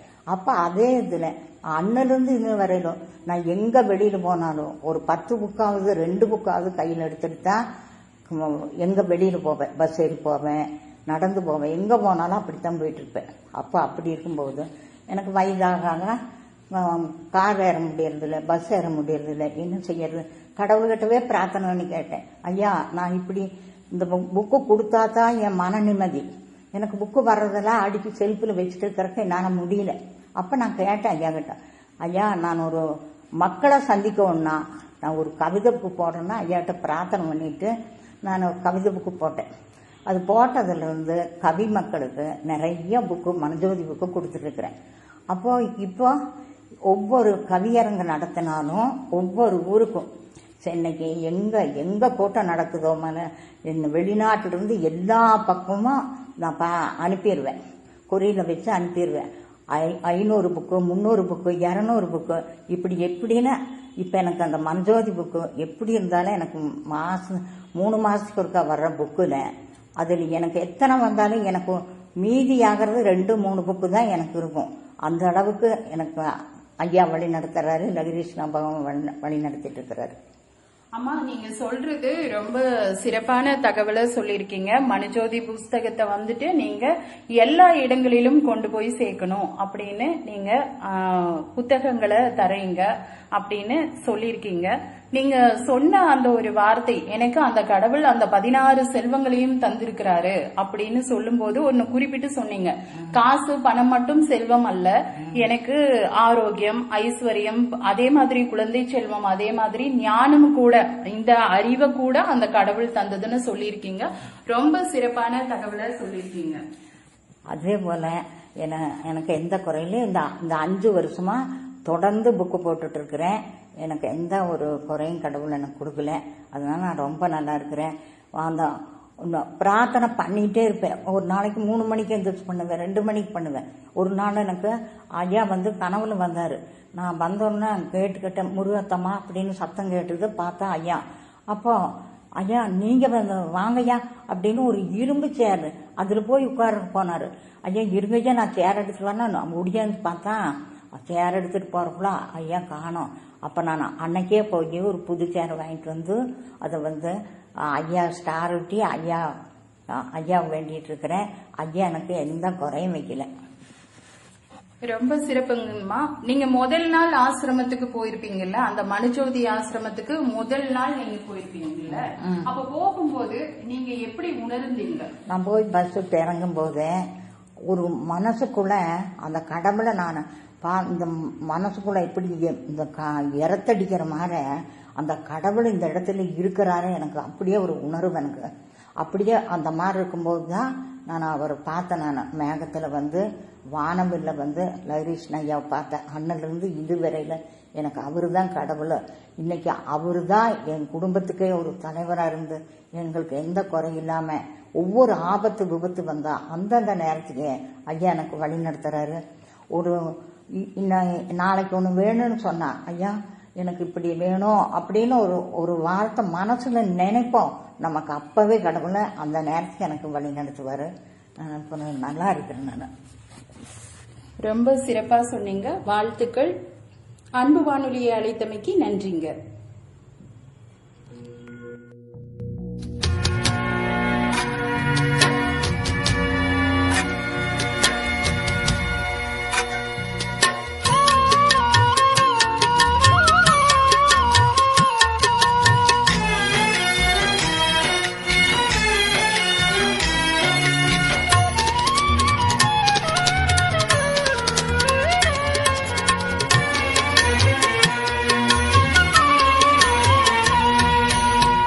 श्यामलवर्णने नारायणा कोमलरूपने बृन्दावना श्यामलवर्णने नारायणा कोमलरूपने बृन्दावना कलियुगनाளிலே எளிமையான வடிவிலே மனிதர்கள் நடுவிலே மகிமை செய்யும் விதத்திலே கலியுக நாளிலே எளிமையான வடிவிலே மனிதர்கள் நடுவிலே மகிமை செய்யும் விதத்திலே இறங்கி வந்தவனே ஸ்ரீலஹரி கிருஷ்ண. அன்பு வானொலியின் அன்பு நேயர்களை நீங்கள் கேட்டு ரசித்துக் கொண்டிருப்பது உங்கள் அன்பு வானொலியின் அன்பு ராகங்கள் நிகழ்ச்சி. தொகுத்து வழங்குவது நான் உங்கள் அன்பு தொகுப்பாளினி கோவை கவி பூனா. இன்று அன்பு ராகங்களில் வாங்க பேசலாம் என்னும் தலைப்பில் மனுஜோதி ஆசிரமத்தின் 52வது கல்கி ஜெயந்தி விழா குறித்து மனுஜோதி ஆசிரமத்தின் பக்தர்களோடு பேசி மகிழ்ந்து கொண்டிருக்கிறோம். அன்பு வானொலியின் அன்பு நேயர்களை நிகழ்ச்சியை கேட்டு தங்களது கருத்துக்களையும் வாழ்த்துக்களையும் பகிருங்கள். வணக்கங்க. வணக்கங்க. இதோ நம்மோட இணைப்பில் முருகேசன் அவர்கள். வணக்கம். தங்களை அறிமுகப்படுத்திக்கோங்க அன்பு வானொலியின் அன்பு நேயர்களோடு. வணக்கங்க. வணக்கம். முருகேசங்க. இடியடி பகுதியில் இருக்கேன். சரிங்க. இப்ப நான் பாத்தீங்கன்னா ஒரு தனியார் நிறுவனத்துல நான் வேலை பண்ணிட்டு இருக்கிறேங்க, ஒர்க் பண்ணிட்டு இருக்கேன். சரிங்க.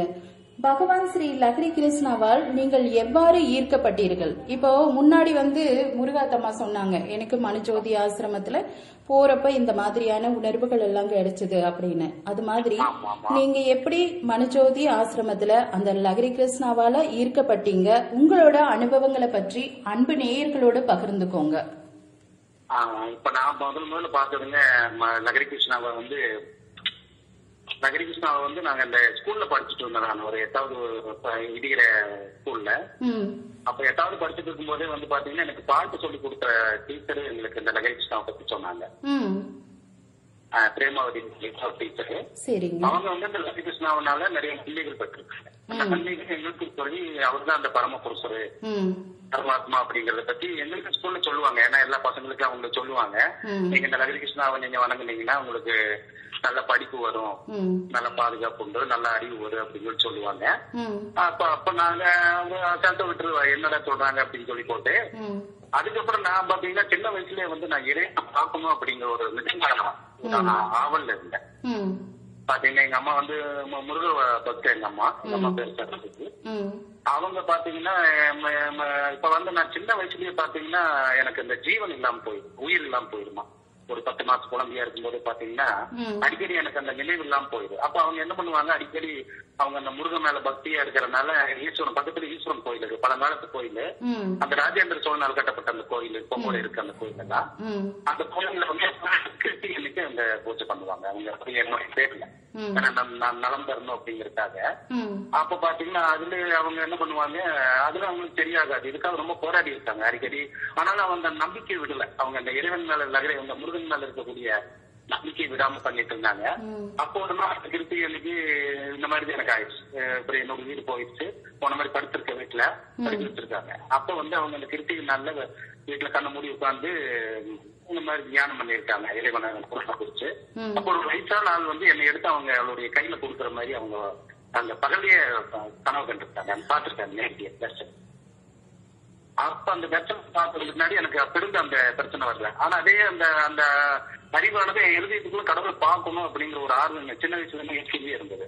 அப்ப இந்த டீச்சர் அதுக்கு தகுந்த மாதிரி சொல்லும் போது பாத்தீங்கன்னா அப்போ சரி அவர் பார்க்கணும். அவரும் வந்திருந்தாரு. அப்ப இங்க பள்ளிக்கூடத்துக்கு பார்க்க வந்திருந்தாரு அந்த பிரேமாவதி டீச்சரை. அப்ப அவர் காலில் போய் எல்லாம் விழுந்தாங்க. அப்புறம் நானும் போய் விழுந்தேன். அப்ப விழுந்து எனக்கு பாத்தீங்கன்னா ஒரு இடம் புரியாத ஒரு அந்த ஒரு மேல இருந்தாரு. அதுக்கப்புறம் ஒரு விழாவுக்காக வந்திருந்தாரு. அதுக்கப்புறம் அவர் போய் பார்த்து அவருடைய காலடியில் விழுந்தார். அப்ப அவர் என்னையே பார்த்துட்டு இருந்தாரு. அந்த 2 கண்கள் அப்படி பார்க்கும்போது பாத்தீங்கன்னா அந்த கண்ணை என்னால பார்க்க முடியல சார். அதனால அப்படி ஈர்க்கப்பட்டேன். அப்ப அவரு என் தலைமையில கை வச்ச உடனே பத்து என் தலைமையில கை வைக்கும் போது எனக்கு ஒரு இனம் புரியாத ஒரு மின்சாரம் பாயிற மாதிரி ஒரு அந்த ஞானம் உள்ள பாய்ச்சு. அப்ப இவருதான் அந்த இறைவன், நாம தேடிட்டு இருக்கக்கூடிய அந்த இறைவன், அந்த ஒரே தேவன்.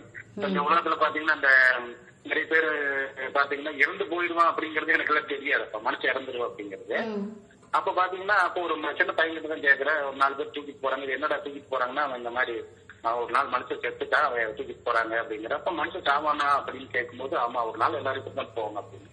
ஆனா இவருடைய சத்திய வார்த்தை மனிதனுக்கு இறப்பு இல்லை. அவன் உண்மையான இறைவனை பின்பற்றும் பொழுது அந்த இறப்புல இருந்து சாகாமில் இருந்து அவனுக்கு விடுதலை கட்டளிடுவேன் அப்படின்னு சொல்லிட்டு வேதங்கள் சொல்லிட்டு இருந்த வார்த்தைகளை இவருநாள் அந்த நிறைவேறக்கூடிய அந்த வார்த்தை எனக்கு ஒரு மிகுந்த ஒரு அந்த ஆச்சரியத்தை அளித்தது. அந்த அன்பு அவர் மேல ஈர்க்கப்பட்டேன். அப்ப அதுக்கப்புறம் 1987 மனுஜோதி ஆசிரமத்துக்கு இருந்தேன். போன பின்பு அவர் அப்புறம் அங்க உட்காந்து அவரை பார்த்தேன்.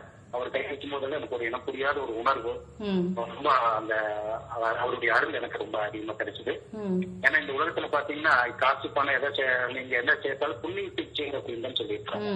அப்ப இந்த பூமியில நம்ம அந்த புண்ணியத்தை தான் சேர்க்கணும். காசு பணம் பாத்தீங்கன்னா இப்ப வரக்கூடிய காலங்கள்ல என்ன இருந்து மனுஷனுக்கு அந்த ஒரு கஷ்டங்கள் வரும்போது அது காப்பாற்ற கண்டிப்பா இந்த கொரோனா போன்ற பேரிடர் காலத்துல அதிகமான இறப்புகள் எல்லாம் ரொம்ப பெரிய வசதியானவங்களுக்கு காசு பணம் உள்ளவங்களுக்கு தான் நடந்திருக்குது. அப்போ பெரிய கோடீஸ்வரனே இருந்தாலும் அதுல இருந்து தப்பிக்க முடியாது. அப்ப அந்த இறைவனுடைய பாதுகாப்பு, அவருடைய அருள், அவருடைய நாமம் நம்ம கிட்ட இருந்தது அப்படின்னா நிச்சயமா அதுல இருந்து அந்த முக்தி அளித்தேன் என்ற ஒரு வாக்கு கொடுத்திருக்காரு லஹரி கிருஷ்ணன். ஏன்னா அது இறைவன் ஒருவனால் தான் கொடுக்க முடியும், வேற யாருனாலும் கொடுக்க முடியும். கண்டிப்பா நீங்க சொல்லும் போது குறிப்பிட்டு ஒரு சொல்லக்கூடிய தகவல் அந்த தேவனால், அந்த பகவான் ஸ்ரீ லஹரி கிருஷ்ணா அவரனால அந்த ஜீவனை தர முடியக்கூடிய ஒரு சக்தி அவரோட திருநாமத்தை சொல்லும் போது கிடைக்கும் அப்படின்னு சொல்றீங்க. சொல்லுங்க அப்படின்னு சொல்றாங்க. அப்புறம் 87ஆம் வருஷத்துல இருந்து நான் அந்த கல்வி ஜெயந்தி விழா கூட்டங்களுக்கு அந்த கொண்டாட்டங்கள் 3 பண்டிகைகள் அங்கு கொண்டாடப்படுகிறது. இப்போ நீங்க சொல்லும் போது அங்க கல்கி ஜெயந்தி விழா 3 விழாக்கள் வந்து சிறப்பா நடக்கும்னு சொல்றீங்கல்ல, அத பத்தி கொஞ்சம் சுருக்கமா மக்களுக்கு அன்பு வானொலியோட நேயர்களுக்கு புரியும்படியுமா சொல்லுங்க. கண்டிப்பா கண்டிப்பா. இது கல்கி ஜெயந்தி விழா அப்படின்னா வந்து கடவுள் தன்னை பூமியில தன்னுடைய விஸ்வரூபத்தை வெளிப்படுத்தினால் தான் அந்த கல்கி ஜெயந்தி விழா என்று நாங்கள் கொண்டாடுகிறோம். அந்த இறைவன் கொண்டாட நமக்கு அந்த இறைவன் நமக்கு அதை வெளிப்படுத்தி கொடுத்துள்ளார் நகரி கிருஷ்ணா. அப்படி பாத்தீங்கன்னா 1969 ஜூலை 21 வந்து மனுஷன் வந்து சந்திரன் கால் வைத்த நாளாக முன்னோர்கள் சொல்றாங்க. நம்மளும் அதை படிச்சிருக்கிறோம். அப்ப அந்த நாள் பாத்தீங்கன்னா மனிதனுக்கு கொடுக்கப்பட்ட எல்கை வந்து பூமியில தான் அவனுக்கு இடம் கொடுக்கப்பட்டது. ஆனா அவன் தன்னுடைய அந்த எல்லையை விட்டு மீறி இறைவன் இருக்கக்கூடிய அந்த ஆதிஸ்தானில் அங்க அந்த சந்திரனை கால் வைக்கும் போது கடவுள் பூமிக்கு இறங்கி வருவேன்னு ஏற்கனவே தீர்க்கதரிசிகள் மூலமாக வேதங்களின் மூலமாக அவர் சொல்லி வச்சிருக்கிறார். அப்ப அந்த சொல்லி வைத்த அந்த நாள்ல மனசு கரெக்டா 1969 ஜூலை 24 நாள் மேல போகும்போது இந்த நகரி கிருஷ்ணா அமெரிக்கால சிக்காகோ என்ற நகரத்துல இந்த ஆன்மீக சொற்பொழிவு ஆட்சி கொண்டிருந்தார். அப்ப அவருடைய கண்களில் இருந்து அக்னி ஜுவாலை வந்தது. அவருடைய சரீரம் முழுவதுமே தங்கமயமாக பிரகாசித்ததாக பார்த்து கொண்டிருந்த பக்தர்கள் அந்த அக்னி பொடியை பார்த்து கீழே மயங்கி விழுந்து விட்டார்கள். அந்த எழுத்துக்கு அவர் கொஞ்ச நேரம் தான் அது கொஞ்ச நேரம் தான் அந்த விஸ்வரூபத்தை காட்டியிருக்கிறார். அந்த காட்டி தன்னுடைய பழைய நிலைமைக்கு அவர் மறுபடியும் வந்தார். அப்ப எல்லா பக்தர்களும் ஓடி போய் கீழே விழுந்து எந்திரிச்சு போய் ஐயா இந்த நேரத்துல நான் உங்க பாத்துக்க அந்த கடவுள் அந்த விஸ்வரூபத்தை நாங்க உங்க மூலமா பார்த்தோம் உங்களுக்குள்ள அப்படின்னு சொல்லி எல்லா பக்தரும் சொல்லியிருக்கிறாங்க. அப்ப என்ன மனசு சந்திரன்ல கால் வைத்த நாளில் மதியம் அப்ப ஏற்கனவே முத்துக்குட்டை தீர்க்கதரிசிங்கிற ஒரு தீர்க்கதரிசி சொல்லியிருக்கிறார். மதியும் மிகவரிய வருணனும் அறிய சாணார் குலத்தில் நான் வந்துவிட்டேன் அப்படின்னு சொல்லிட்டு அவர் தீர்க்கதரிசிகள் நிறைய பேர் எழுதியிருக்காங்க. அவர் முத்துக்குட்டி சுவாமி எழுதியிருக்கிறாரு. அவர் பாத்தீங்கன்னா பௌசி புராணத்துல ரிக் வேதங்கள்ல எல்லா வேதங்களையும் வந்து கடவுள் பூமிக்கு ஒரு சாதாரண மனிதனாக கீழே பூமிக்கு வந்து ஒரு ஆனந்த ஆசிரமம் அமைத்து ஒரு பாலைவனத்துல குடியிருந்து ஜாதி இனம் மொழி எந்த வேறுபாடு இல்லாமல் தன்னுடைய மக்களை கூட்டி சேர்ப்பார். ஒரு கூட்ட மக்களை கூட்டி சேர்ப்பார். அந்த சத்தியத்தை தர்மத்தை பூமியில ஸ்தாபிப்பார் அப்படின்னு அவர் சொல்லியிருக்கிறார். அந்த வார்த்தையின்படியும் அந்த தீர்க்கதரிசி சொன்ன வார்த்தையின்படி இவருதான் அந்த தீர்க்கதரிசிக்கு வெளிப்படுத்தி கொடுத்திருக்கிறார். அவருடைய அந்த வார்த்தையின்படி அது கீழே அந்த விஸ்வரூபத்தை காட்டி தன்னை லகரி கிருஷ்ணா என்ற அந்த நாமத்தையும் அவர் இந்த கடைசி காலத்தில் தன்னுடைய மக்களுக்கு கொடுத்திருக்கிறார். அப்ப இந்த லகரி கிருஷ்ணா நாமம் அப்படின்னு இந்த நாமத்தை நாம் சொல்லி இந்த கல்வி ஜெயந்தி விழா கொண்டாட்டங்களை நாங்கள் அந்த 1969 இருந்து கிட்டத்தட்ட 2021 வரைக்கும் 21வது அந்த 52வது கல்வி ஜெயந்தி விழாவாக நாங்கள் கொண்டாடி வருகிறோம். கொண்டாட சொல்லி ஐயா அந்த கல்வி ஜெயந்தி விழாவை மிக சிறப்பாக அந்த ஆசீர்வாதத்தில் அந்த கொண்டாடும் பொழுது நமக்கு ஒரு மிகப்பெரிய ஆசீர்வாதமாக அது இருக்கும். ரொம்ப சிறப்புங்க. மற்றும் அந்த இரு விழாக்கள் மற்ற இந்த இரு விழாக்கள் பாத்தீங்கன்னா அக்டோபர் 3ஆம் நாள் வந்து நாங்க நீதி ஸ்தாபக விழாவாக கொண்டாடிட்டோம். அந்த நாள் பாத்தீங்கன்னா நீதி யுக ஸ்தாபக விழா. அந்த இந்துக்கள் இதுல பாத்தீங்கன்னா தர்மயுக விழான்னு சொல்லுவாங்க. அந்த இறைவன் பாத்தீங்கன்னா ஏற்கனவே இப்ப ராமராஜ்யம் வந்து விட்டது அப்படின்னு இந்துக்கள் எல்லாம் சொல்லிட்டு இருக்காங்க பூமியில இல்லைங்களா. அப்ப எல்லாருமே தர்மயுகம் ராமராஜ்யம் வந்துருச்சுன்னு சொல்லி இருக்கிறாங்க. ஆனா அந்த உண்மையான ராமராஜ்யம் வந்து இந்த லகரி கிருஷ்ணாவால் தான் ஸ்தாபிக்கப்பட்டுள்ளது. அப்ப ஒரு 3ஆம் நாள் வந்து பாத்தீங்கன்னா அவர் தன்னுடைய அந்த நீதி யுக ஸ்தாபக விழா இந்த தர்மயுக விழாவை வந்து ஏற்படுத்தினார். இந்த பூமியில வந்து பாத்தீங்கன்னா இங்க இப்ப பாத்தீங்கன்னா கலியுகம். இந்த கலியுகம் ஏற்கனவே பாத்தீங்கன்னா ஒரு சாதாரண மனுஷனும் கூட சொல்லுவான் இது ரொம்ப கலியுகமா இருக்குது. ஏன்னா கலியுகத்துல அதர்மம் அதிகமா பெருகு. எங்க பார்த்தாங்க கொலைகள் அதர்மங்கள் ஒரு சக்தியும் இருக்காது, தர்மம் இருக்காது, பொய் கருத்து இந்த மாதிரி எல்லாம் நிறைய இருக்கு பாத்தீங்களா. கொலை இந்த மாதிரி எல்லாம் இருக்கு, ஒரு உண்மை இருக்காது. அப்ப இந்த இதெல்லாம் வந்து கலியினால் உருவாக்கப்பட்ட ஒரு காரியம். அந்த கலியினுக்கு நம்ம இடம் கொடுத்தோம் அப்படின்னா இந்த மாதிரி எண்ணங்கள் இந்த மாதிரி செயல்கள் எல்லாம் நம்மளுக்கு வரும். அப்ப ஏற்கனவே சொல்லியிருக்காங்க அந்த முன்னோர்கள் எல்லாம் நல்ல காரியங்களை செய்யுங்க, நல்லதை படிங்க, நல்லதை செய்யுங்க, இறைவனுக்கு நீங்கள் காலை ஆராதனை செய்யுங்க. அப்ப அப்படியே கூட சொல்லியிருக்கிறாரு இல்லைங்களா. அந்த மாதிரி தனி நீராடு சனிக்கிழமை வந்து இறைவனுக்குரிய உகந்த நாளாக அவையார் சொல்லுவாரு. அப்ப நாங்கெல்லாம் பாத்தீங்கன்னா சின்ன வயசுல வந்து எங்க அம்மா சனிக்கிழமை நல்லா எண்ணெய் தேய்ச்சியில குளிப்பாட்டி எங்கேயும் போக கூடாதுடா வீட்லயே இருந்து நல்ல பக்தி இறைவனை நீங்க வணங்குங்க அப்படின்பாங்க. அதனுடைய உண்மையான தாற்பயம் பாத்தீங்கன்னா அந்த சனிக்கிழமை நாராயணருடைய நாள். அந்த நாள் வந்து நம்ம அவருக்குன்னு அந்த அர்ப்பணிச்சு அந்த நாள் நம்ம கொண்டாடும் போது அந்த நாள்ல நம்ம அந்த விரதம் இருக்கும்போது அந்த நாள்ல ஒரு மிகப்பெரிய ஆசீர்வாதத்தையும் அந்த பாதுகாப்பையும் அந்த லகரி கிருஷ்ணா தர்றாரு. அப்ப பாத்தீங்கன்னா இந்த தர்மத்தை இந்த கலியனை அழித்து இந்த தர்ம யுகத்தை ஸ்தாபித்த அந்த நாளைக்கு சத்தியுகத்தை நிலைநாட்டிய நாளைத்தான் நாங்க இந்த நீதி யுக ஸ்தாபக விழாவாக லகரி கிருஷ்ணா அந்த பூமியில ஸ்தாபித்திருக்கிறார். அதுக்கு ஆதாரமா பாத்தீங்கன்னா இந்த பூமியில ஆறுமுக நட்சத்திரம் குறித்து இந்த காவி நிற கொடி இருக்கு, லகரி கிருஷ்ணா கொடுத்துள்ளாருங்க. அந்த காவி நிற கொடியை பாத்தீங்கன்னா அந்த விஷ்ணு சக்கரம் பாத்தீங்கன்னா அந்த ஆறுமுக நட்சத்திரம், இந்த நாராயணனுடைய விஷ்ணு சக்கரம் பார்த்திருப்பீங்க. அந்த விஷ்ணு சக்கரம் குறித்து அந்த காவி நிற கொடியில வந்து பாத்தீங்கன்னா சென்ட்ரல் விஷ்ணு சக்கரம் ஆறுமுக நட்சத்திரம், அந்த குறித்த கொடி வந்து அதற்கு ஆதாரமா இந்த பூமியில லகரி கிருஷ்ணா ஸ்தாபித்துள்ளாருங்க. அதுவே அந்த நீதி ஸ்தாபக விழாவா நாங்க அதை கொண்டாடுறோம். அந்த அதர்மத்தை அழித்து தர்மத்தை நிலைநாட்டி நாளை தான் நாங்க அந்த அக்டோபர் 3ஆம் நாள் வந்து நீதி ஸ்தாபக விழா தர்மயுக விழாவா கொண்டாடுறோம். அது கடையாளமா இருக்கும். இந்த கொடியை ஏற்றும் பொழுது நம்மளுக்கு எல்லா பாதுகாப்பும் நம்மளுக்கு கிடைக்கும். எந்தெந்த துஷ்ட காரியங்களோ இல்ல வேற ஏதாவது சொல்லுவாங்க அதெல்லாம் அணுக இந்த கொடியை பார்த்து இந்த நாரனுடைய சக்கரம் இருக்குது இந்த கொடியில அப்படின்னு அந்த கொடியை பார்த்து இந்த இதெல்லாம் விலகி இருந்த துஷ்டம் எல்லாம். ரொம்ப சிறப்புங்க. மணிச்சோதி ஆசிரமத்துல 3 திருவிழாக்கள் ரொம்ப ஒரு சிறப்பாக கொண்டாடப்படுகிறது. அதுல வந்து கல்கி இன்னைக்கு நடக்கக்கூடிய இந்த கல்கி ஜெயந்தி விழா, அப்புறம் அக்டோபர் 3ஆம் தேதி நடக்கக்கூடிய ஒரு விழா, மற்றும் ஒரு விழா பாத்தீங்கன்னா பிப்ரவரி 24ஆம் நாளுங்க. இந்த பிப்ரவரி 24ஆம் நாள் பாத்தீங்கன்னா இந்த மைமை தின விழா கொண்டாட்டங்கள், மைமை தின விழா அப்படிங்கிற ஒரு விழாவை நாங்க கொண்டாடுறோங்க. அந்த விழா பாத்தீங்கன்னா இந்த பூமியில வந்து கடவுள் பூமியில லகரி கிருஷ்ணாவா மக்களுக்கு வந்து ஜாதி இன மொழி வேறுபாடு என்று இல்லாம அனைத்து இன மக்களுக்கும், அதாவது வேதங்கள்ல இருந்தும் ரகசியங்களை வெளிப்படுத்தி கொடுத்த பின்னாடி பாத்தீங்கன்னா எல்லா மக்களுக்கும் எல்லா வேதங்கள்ல இருந்து ரகசியங்களை வெளிப்படுத்தி கொடுத்தாரு. இப்ப அந்த கொடுத்துட்டு தன்னுடைய அந்த பூலோக பணியை முடித்து விட்டு ஒரு கூட்ட மக்களை, அதாவது அந்த ஒரு கூடையின் கீழ் ஒன்று சேர்த்து தன்னுடைய மக்கள் எல்லாம் கூட்டி சேர்த்து இந்த பூமியில வந்து தன்னுடைய பணியை முடித்து அந்த ஆதிஸ்தானத்துக்கு, அந்த வைகுண்டத்திலிருந்து வந்தாரு பாத்தீங்களா, அந்த ஆதிஸ்தானத்திற்கு, அதாவது பூலோக சரீரத்தை விட்டு வைகுண்ட லோகத்துக்கு சென்ற நாளைக்கு தான் இந்த மைமை தின விழாவை கொண்டாரு. ரொம்ப சிறப்புங்க. வாழ்த்துக்கள் தங்களுக்கு. நீங்க சொன்னது போலவே வந்து அந்த 3 விழாக்களோட சிறப்புகளையும் அது ஏன் வந்து நடத்துறாங்க அதுக்கு ஆதாரத்தோட கருத்துக்களையும் பகிர்ந்துட்டீங்க.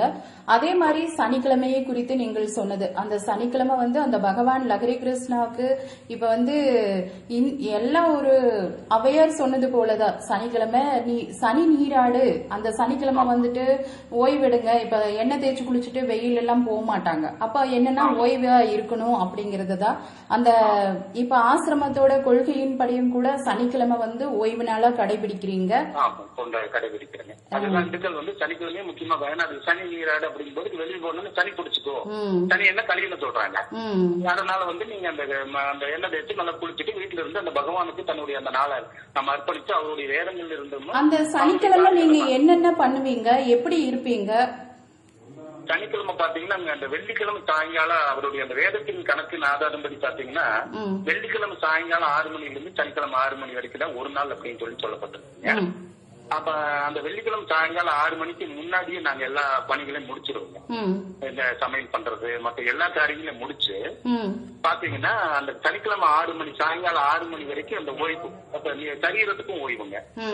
சரீரத்துக்கு நாங்க ஓய்வு கொடுப்போம். அந்த ஓய்வு கொடுத்து அது கூடிய அந்த சனிக்கிழமை கூடிய அந்த ஆகாரங்கள் எல்லாம் வெள்ளிக்கிழமை வந்து 5 மணிக்கு 6 மணிக்கு முன்னாடி எல்லாம் செஞ்சு முடிச்சிருவோங்க. வெள்ளிக்கிழமையே வந்து அடுத்த நாளுக்கு தேவையான ஆகாரங்களை எளிமையா தயாரிச்சு வச்சிருவீங்க. ஆமா, எளிமையை தயாரிச்சு வச்சுக்கோங்க. முக்கியமான விசேஷம் என்னன்னு கேட்டீங்கன்னா அந்த நாள்ல ஒரு சிலர் விரதம் இருப்பாங்க. ஏன்னா அந்த விரதம் இருந்தா அந்த சனிக்கிழமையில அந்த அவருடைய ஆசீர்வாதங்கள் நமக்கு இரட்டிப்பாக கிடைக்கும். அப்படி இருந்துக்கலாம், இருக்கிறவங்க இருந்துக்கலாம், அது கண்டிப்பா இல்ல. ஆனா இருக்கிறவங்க அந்த விரத நாளா இருந்தும் கூட என்ன பண்ணலாங்க, அந்த 6 மணி வரைக்கும் கடைபிடிக்கலாம். தன்னுடைய ஆகாரத்தை தயாரிச்சுட்டு அதுக்கப்புறம் இந்த மாலை 5 மணில இருந்து 6 மணி சனிக்கிழமை மாலை 5 மணில இருந்து 6 மணி வரைக்கும் அந்த பஜனை அவருடைய அந்த பிரார்த்தனை நாங்க செய்து கொடுத்துட்டு அதுக்கப்புறம் 6 மணிக்கு மேலதான் நாங்க அடுப்பு மற்ற எல்லாமே தட்டு வைப்போங்க. அப்ப இது அந்த நாள் பாத்தீங்கன்னா அந்த சரீரத்துக்கும் ஓய்வு, அவருடைய அந்த ஆசீர்வாதம் கிடைக்கும். அந்த கழிவினை அழிக்கக்கூடிய நாளாக இருக்கும். ஏன்னா நான் வெளியே போனோம்னா அந்த கழிவினுடைய இது பிடிக்கப்படுங்க. அந்த சனியை பிடிக்கூடாது, வீட்டுல இருக்கும்போது அவருடைய ஆசீர்வாதத்தை நம்ம இரட்டிப்பா பெற்றுக்கொள்ளும். ரொம்ப சிறப்புங்க, அழகா பகிர்ந்துட்டீங்க. ஒரு சனிக்கிழமை அப்படிங்கும் போது அன்னைக்கு ஓய்ந்து இருந்து அந்த நாராயணரை பத்தி துதிக்கக்கூடிய ஒரு நாளாகவும், அன்றைய நாள் வந்து ஒரு விரதம் இருக்கிறவங்க விரதம் இருந்துக்கலாம், முடியாதவங்க எளிமையான ஆகாரங்களை அதுவும் முன்னாடியே செஞ்சு வச்சுட்டு அந்த நாள் நீங்க வீட்டுல வந்து சமைக்கிறது கூட இல்ல. இல்லைங்க, வீட்டுல சமைக்க மாட்டாங்க. அந்த நாள் முழுவதும் 6 மணிக்கு மேலதான், சனிக்கிழமை 6 மணிக்கு மேலதான் வீட்டுல அடுப்ப எல்லா வேலைகளும் பணிகளும் தொடங்குவோம். ரொம்ப சிறப்புங்க. ஏன்னா நம்ம அடுப்புல சமைக்கும் போது நம்ம எண்ணங்கள் எல்லாம் அந்த சமையல்லையோ மத்த இதுல இருக்கும். அதுக்காக இறைவனை வணங்கக்கூடிய அந்த நாளா கடைபிடிக்கிறீங்க அப்படிங்கிறது ரொம்ப சிறப்பு. அன்பு வானொலியின் அன்பு நேயர்களே, மனுஜோதி ஆசிரமத்தை குறித்து அரிய தகவல்களை கேட்டு மகிழ்ந்து கொண்டிருக்கிறோம். நன்றிங்க, வாழ்த்து தங்களுக்கு. அருமை நிறத்தினுள்ளே மகிமை குடியிருக்கும், அருமை நிறத்தினுள்ளே மகிமை குடியிருக்கும், உன் பெருமை அறிவோமே. ஸ்ரீலஹரி சரணம், ஸ்ரீலஹரி சரணம், ஸ்ரீலஹரி சரணம், ஸ்ரீலஹரி சரணம். ಶ್ಯಾಮಳವರ್ಣನೆ ನಾರಾಯಣ, ಕೋಮಳರೂಪನೆ ಬೃಂದಾವನ. கலியுக நாளிலே எளிமையான வடிவிலே மனிதர்கள் நடுவிலே மகிமை செய்யும் விதத்திலே இறங்கி வந்தவனே ஸ்ரீலஹரி கிருஷ்ணானின் இயக்கம் யாரறிவார். ஸ்ரீலஹரி கிருஷ்ணா ಶ್ಯಾಮಳವರ್ಣನೆ ನಾರಾಯಣ, ಕೋಮಳರೂಪನೆ ಬೃಂದಾವನ.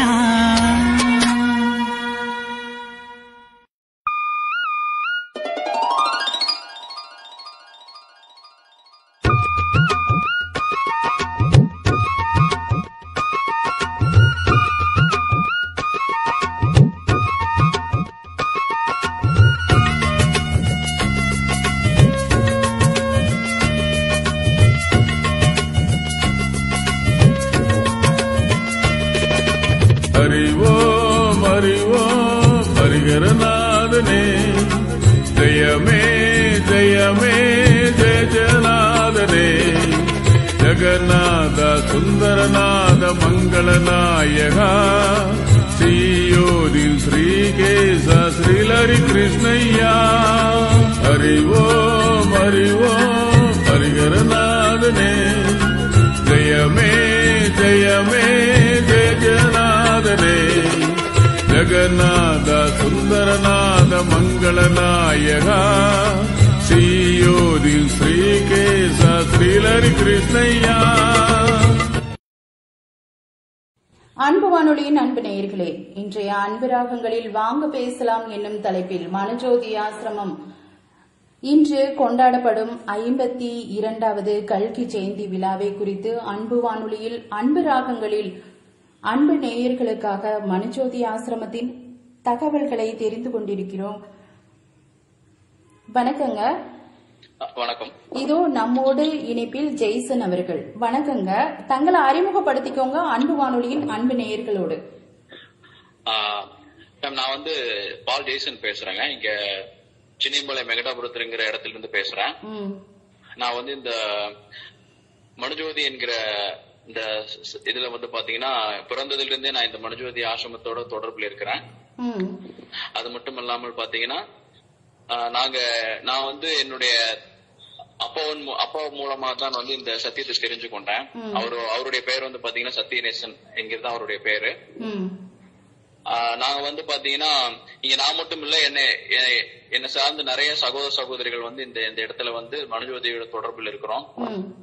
அவருடைய சத்தியத்தை நாங்க முழுமையா தேர்ந்தெடுத்து அதை பற்றி எல்லா உலக மக்களுக்கும் தெரிவித்துக் கொண்டிருக்கிறோங்க. ரொம்ப சிறப்புப்பா. இப்ப உங்களுக்கு பகவான் ஸ்ரீ லஹரி கிருஷ்ணா கொடுத்த முக்கியமான கட்டளைகள் அப்படி ஏதாவது இருக்கா? அது இருந்துச்சுன்னா சொல்லுங்களேன். கண்டிப்பா கண்டிப்பா. கட்டளைகள் பாத்தீங்கன்னா முக்கியமா 2 கட்டளைகள் இருக்குங்க. ஒண்ணு என்னன்னு பாத்தீங்கன்னா நம்மளை படைத்த பகவானை முழு இருதயத்தோடும் முழு மனதோடும் நம்ம சேவிக்க வேண்டும். ஏன்னா அந்த காரணத்துக்காக தான் அவர் நம்மள படைச்சிருக்காரு. ஆனா இந்த உலகத்தில் இருக்கிற காரியத்தினால நம்ம பாத்தீங்கன்னா அவரை மறந்துட்டு இந்த உலக காரியங்களுக்கு முக்கியத்துவம் கொடுத்துட்டு இருக்கோம். ஆனா உண்மையாவே பாத்தீங்கன்னா நம்மளை படைத்த இறைவனை நம்ம எப்பொழுதும் வணங்க கடமைப்பட்டு இருக்கிறோம். அது ஒண்ணுங்க. இன்னொன்னு பாத்தீங்கன்னா நம்ம சார்ந்த எல்லா சகோதர சகோதரிகளுக்கும் நம்ம வேறுபாடு இல்லாம அவங்களிடத்துல நம்ம பழகணும் கண்டிப்பா. ஆனா இப்ப நார்மலா இப்போ இந்த உலகத்துல பாத்தீங்கன்னா ஜாதி மதம் வேறுபாடு பாக்குறவங்க இருக்காங்க நிறைய பேரு. மக்களுக்கிடையே வந்து ஒரு ஒற்றுமை வந்து கிடையாது. சரிங்களா? ஆனா வந்து முக்கியமான கட்டளையில வந்து இந்த 2 தான். நம்மளை படைத்த தேவனை வந்து நம்ம சேவிக்க வேண்டும். இன்னொன்னு வந்து பாத்தீங்கன்னா நம்ம சார்ந்தவங்களுக்கு வந்து நம்ம வந்து சரிசமமா வேறுபாடு இல்லாம பழக வேண்டும்ங்கிறது தான் வந்து முக்கியமான கட்டளை. ரொம்ப சிறப்பா சொன்னீங்கப்பா. எப்படின்னா இப்ப வந்து கடவுள் வந்து நம்ம படைச்சதே அவரை வணங்குறதுக்காகத்தான் அப்படிங்கிறதுக்காகவும், இன்னொன்னு வந்து நம்ம எல்லாரும் மனிதர்கள் தான், இதுல ஜாதி சமய வேறுபாடுகள் இன்றி ஒரு பாகுபாடற்ற தன்மையோடு பழகணும் அப்படிங்கறத அந்த பகவான் லகரி கிருஷ்ணா அவர்கள் கற்றுக் கொடுத்திருக்கிறாங்க அப்படின்னு ரொம்ப அழகா சிறப்பா சொன்னீங்க. வாழ்த்துக்கள் தங்களுக்கு. இப்பேற்பட்ட ஒரு கட்டளையே போதுமானதே மக்கள் வந்து ஒரு மனிதத்துவத்தோடு வாழ்றதுக்கு. ஆமாங்க மேம், ஆமா. இன்னொரு விஷயம் என்னன்னு பாத்தீங்கன்னா, இன்னொரு கட்டளை என்னன்னு பாத்தீங்கன்னா, நம்ம வந்து பிறர் செய்த தவற வந்து மன்னிக்க கூடிய பக்குவம் நமக்கு வரணும். கண்டிப்பா பிறர் நமக்கு செய்த தவற வந்து நம்ம மன்னிக்கணும். நாம ஏதாவது தவறு செஞ்சிருந்தோம்னா அந்த தவறுக்கு வந்து நம்ம மன்னிப்பு கேட்கக்கூடிய தன்மை வந்து நமக்கு வரணும். மெயினா வந்து அந்த விஷயம் வந்து யாரிடமே வந்து இப்ப நிலவறது கிடையாது. கண்டிப்பா அது ரொம்ப பெரிய கஷ்டமான காரியமே. ஏன்னா அந்த இருதயத்தோட ஆழத்துல கடவுள் இருக்கிறாரா இல்ல நமக்கான எண்ணங்கள் இருக்குதா அப்படின்னு கூட இல்ல, அந்த வன்மம் மட்டும்தான் இருக்குது. ஏன்னா நம்மளுக்கு ஒண்ணு செய்யறவங்களே எப்படி திருப்பி மன்னிக்கிறது அப்படிங்கறது தெரியாது. அதை எப்படி மன்னிக்கிறதுன்னு பகவான் சொல்லி கொடுத்திருப்பாருன்னா அதை எங்களுக்கு சொல்லுங்களேன். கண்டிப்பா. என்னன்னு பாத்தீங்கன்னா, நான் முதல்ல சொன்ன மாதிரிதான், நீங்க வந்து உலகத்தில் இருந்தாலும் வந்து நமக்கு தேவையான காரியத்துக்கு மட்டும் நம்ம உலகத்தை பார்த்துட்டு மீதி சமயங்கள்ல வந்து அவருக்கு கீழ்ப்படிஞ்சு அவர் சொன்ன காரியங்களை கீழ்ப்படிஞ்சு இருந்தாலே நமக்கு ஆட்டோமேட்டிக்கா வந்து இந்த தன்மையெல்லாம் வந்து நமக்கு ஆட்டோமேட்டிக்கா வந்துருங்க. இன்னொரு விஷயம் என்னன்னு பாத்தீங்கன்னா, நமக்கு வந்து கடவுள் வந்து இலவசமா தண்ணீர் காற்று போன்றவற்றெல்லாம் கொடுத்திருக்காரு இல்லீங்களா? ஆனா என்னைக்குமே வந்து நம்ம அவருக்கு வந்து நன்றி சொன்னதே கிடையாது எந்த ஒரு தருணத்திலுமே. நம்மளுடைய தேவைகளுக்காக மட்டும்தான் வந்து வாழ்ந்துட்டு இருக்கோம். ஆனா அப்படி இருக்கவே கூடாது. எப்பவுமே வந்து பாத்தீங்கன்னா நமக்கு இலவசமாக கிடைக்கக்கூடிய எல்லா இந்த காற்று தண்ணீருக்கு வந்து தேவனுக்கு வந்து நம்ம கண்டிப்பா நன்றி செலுத்தி ஆகணும். அதுவும் வந்து ஒரு முக்கியமான காரியமாக இருக்குதுங்க. இதெல்லாமே வந்து பாத்தீங்கன்னா மனுஜோதி ஆசிரமத்துல எங்களுக்கு படிப்படியாக நான் வந்து கற்றுக்கொண்ட வந்து விஷயங்கள் இதெல்லாமே. சின்ன வயசுல இருந்தே வந்து பாத்தீங்கன்னா மனுஜோதி ஆசிரமத்துல வந்து நான் முழு தொடர்போடு இருக்கிறதுனால அங்க வந்து எனக்கு படிப்படியா என்னென்ன பண்ணணும் எப்படி இருக்கணுங்கிறது வந்து அவங்க எனக்கு சொல்லி கொடுத்திருக்காங்க. அதன்படி இருந்தோம்னா நமக்கு வந்து மேன்மேலும் நம்மளுடைய வாழ்க்கை வந்து ரொம்ப நிம்மதியாகவும் ரொம்ப செழிப்பாகவும் இருக்குங்கிற நம்பிக்கை எனக்கு. அவ்வளவுதாங்க. ரொம்ப சிறப்பா சொன்னீங்க. அவ்வளவுதான் அப்படின்னு முடிச்சிருக்கீங்க. அந்த அவ்வளவுதாங்கிறதுக்குள்ள ரொம்ப உலகத்திலேயே சிறப்பான விஷயங்கள் இருக்கு. எப்படின்னா ஒரு தாமரை இலை வந்து தண்ணீரிலேயே இருந்தால் கூட அது தண்ணீரை தொடாமல் வாழ்றது மாதிரி நம்ம இந்த உலகத்திலேயே இருந்தாலும் உலக பிரகாரமான காரியங்கள் அப்படின்னா ஒரு தீய பழக்க வழக்கங்கள் அந்த மாதிரியான இதுல எல்லாம் நம்ம கலந்துக்காம எப்படி தாமரை இலை தண்ணீரில் இருந்தாலும் அந்த தண்ணீரில ஒட்டுவதில்லையோ அது போல இருக்கணும். எவ்வளவு சிறப்பான ஒரு காரியம் எல்லாம் அந்த லகரி கிருஷ்ணா அவர்கள் உங்களுக்கு கட்டளையா கொடுத்திருக்கிறாரு. அப்படி கேட்கும்போது ரொம்ப ஒரு மனமகிழ்ச்சியா இருக்குதுப்பா. மன்னிக்கிறது பெரிய ஒரு குணம் அப்படிங்கறதையும் ஒரு தாழ்மையில தான் மனிதனா இருப்பான் அப்படிங்கறதையும் அந்த கடவுளோட கட்டளையா நீங்க கடைபிடிச்சிட்டு வரங்கிறது ரொம்ப சிறப்பு. வாழ்த்துக்கள் தங்களுக்கு. நீங்கள் கூறியபடியே அவரால் கொடுக்கப்பட்ட கட்டளைகளுக்கு உங்களால் எந்த அளவிற்கு நடக்க முடியுது? இப்ப ஐயா வந்து லகரி கிருஷ்ணா சொல்லி கொடுத்துட்டாரு, கட்டளைகள் எல்லாம் கொடுத்திருக்கிறாரு. இதுபடி நம்ம நடக்கணும் இல்ல? அது எப்படி உங்களுக்கு நடக்க முடியுமா? அதுக்கான ஒரு பாடம் எப்படி? கண்டிப்பா மேம். அதுதான் நான் முதல்ல சொன்ன மாதிரியே தான். நீங்க வந்து நாம் எப்பொழுதும் வந்து நம்மளுடைய வேலைகள் நமக்கான தேவைகளை மட்டுமே சந்திச்சுட்டு இருந்தோம்னா அவர் சொன்ன வழியில நம்மளால கண்டிப்பா போகவே முடியாது. கடவுள் நீங்க இப்ப முன்னாடி பேசின சகோதரர்களாகட்டும் சகோதரிகளாகட்டும் அவங்க வந்து ஒவ்வொரு விஷயம் சொன்னாங்க இல்லைங்களா? எந்தெந்த டைம்ல வந்து பிரார்த்தனை பண்ணணும், ஆசிரமத்துல எல்லா செயின் பிரேயர்ல இருந்து எல்லா படிப்படியாக ஒவ்வொரு பிரேயர் நடந்துட்டே இருக்குங்கிற பத்தி எல்லாம் சொல்லிட்டு இருந்தாங்க இல்லைங்களா?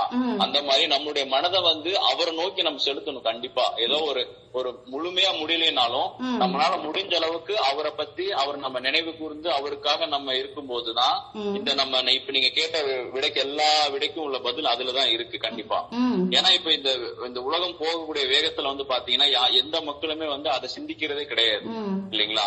அதாவது அவங்களுடைய வாழ்க்கைக்கு என்ன தேவையோ அதை தான் பாத்துட்டு இருக்காங்களே தவிர்த்து கடவுள் ஒருத்தர் இருக்கிறாரா அப்படிங்கறதே வந்து உலக மக்கள் நினைக்கிறாங்களாங்கிறது எனக்கு சந்தேகமா தான் இருக்குது இல்லைங்களா? அதுவும் இப்போ இந்த கொரோனா போன்ற இந்த பேரிடர் காலத்துக்கு அப்புறம் கடவுள் அப்படின்னா என்ன அப்படின்னு கேக்குற அளவுக்கு வந்துட்டாங்க. ஏன் பாத்தீங்கன்னா இது எல்லாமே அவர்கள் செய்கிற தவறு தான் இல்லைங்களா? உலகம் போய் குடியிருக்கிற நிலையை பாத்தீங்கன்னா கடவுளுக்கு யாருமே கீழ்ப்படியாம இருக்கிறதுனாலதான் எந்த அளவுக்கு பேரழிவுலாம் நடந்துட்டு இருக்கு உலகத்திலேயே இல்லைங்களா? அவரு என்னுடைய தகப்பன் இருக்காருன்னா அவருக்கு நான் மரியாதை கொடுத்தாதான் அவர் எனக்கு என்ன பண்ணுவாருங்க, நான் எனக்கு என்ன வேணுமோ அதை செய்வார் இல்லைங்களா? அவர் நான் மதிக்காம இருந்தேன்னா எனக்கு எதுவுமே கிடைக்காது இல்லைங்களா? அந்த மாதிரிதான் கடவுளை நம்ம மறந்துட்டோம்னா நமக்கு நம்மளுடைய வாழ்க்கையில எதுவுமே நல்லபடியா நடக்காது. ரொம்ப சிறப்பு, அரிய கருத்துக்களை சொன்னீங்க. இப்ப நம்மளுக்கு இலவசமா தந்திருக்கிற அந்த அதிகாலையில உதிக்கக்கூடிய அந்த சூரியன், அவரு வர்றத நம்ம பாத்துக்கிறதே இல்ல. அவரு இலவசமா ஒளிய கொடுக்கறாரு, நமக்கு தேவையான சக்திகளை கொடுக்கறாரு. அதே மாதிரி ஐம்பூதங்களை அந்த படைச்ச அந்த கடவுள், நீர் நெருப்பு அது மாதிரியான அதுக்கெல்லாம் நம்ம என்னைக்காச்சும் நன்றி சொல்லி இருக்கிறோமா? கடவுளே இப்பேற்பட்ட அந்த இயற்கையை கொடுத்தியே அப்படின்னு சொன்னதில்ல. ஒரு சின்ன ஒரு விஷயத்துக்கு கூட நம்ம ஒவ்வொரு நாளும் நன்றிங்க. ஒரு வெளியில போகும்போது கூட ஒரு மணியை கேட்கிறோம், எங்க மணி எத்தனை சொல்றாங்க, நன்றிங்கன்னு சொல்றோம். அப்படி நன்றியை பகிர்ந்து கூடியவங்க கடவுளுக்கும் அந்த நன்றியை தெரிவிக்கணும்னு ரொம்ப சிறப்பா பேசுனீங்கப்பா. சரி, அன்பு வானொலி அழைத்தமைக்கு வாழ்த்துக்கள். கண்டிப்பா கண்டிப்பா. என்னுடைய இந்த மனுஜோதி தலைவரான உபாசனா அவர்களுடைய சார்பாகவும் லியோன் அண்ணனுடைய சார்பாகவும் உங்க எல்லா ரேடியோ நிலையத்திற்கும் நான் நன்றியை தெரிவித்துக் கொள்கிறேன். ரொம்ப சிறப்பு, வாழ்த்துக்கள். இன்று நடைபெறக்கூடிய அந்த கல்கி ஜெயந்தி விழா 52வது கல்கி ஜெயந்தி விழாவை நடத்தி கொண்டிருக்கும் திரு பால் உபாஸ் என் லாரி அவர்களுக்கும் லியோ பால் அவர்களுக்கும் அங்கு இருக்கக்கூடிய ஆசிரமத்தில் இருக்கக்கூடிய நிர்வாகிகளுக்கும் வாழ்த்துக்களை தெரிவிச்சுக்கிறோம். அன்பு வானொலி சார்பாகவும் அன்பு ராகங்கள் சார்பாகவும் இந்த கோவை கவி பூனாவின் சார்பாகவும் நன்றிங்க. நன்றி. அன்பு வானொலி அழைத்தமைக்கு நன்றிங்க. நன்றி நன்றி நன்றி.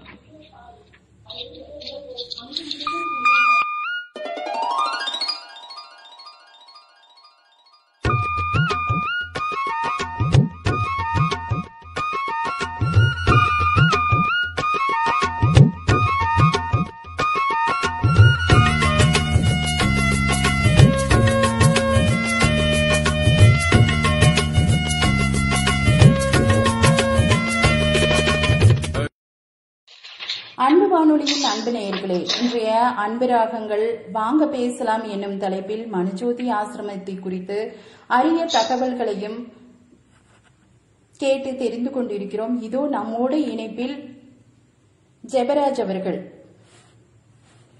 அன்பு வானொலியோட அன்பு நேயர்களுக்கு தங்களை அறிமுகப்படுத்திக்கோங்க. வணக்கங்க. வணக்கம். ஓம் நமோ பகவதே ஸ்ரீ லஹரி கிருஷ்ணாய. முதலாவது என்னுடைய பெயர் ஜெபராஜ். நான் கோயம்புத்தூர்ல இருக்கிறேன். நான் இந்த உலகத்துல ஒரு விதமான வேலைகள் செய்து கொண்டிருந்தாலும் பகவான் ஸ்ரீ லஹரி கிருஷ்ணாவுடைய பணிகளை முதற்கண்ணாக பார்த்து செய்ய அவர் கிருபை செய்திருக்கிறார். இந்த கொடியேற்ற நிகழ்ச்சியில இந்த கல்கி ஜெயந்தி விழா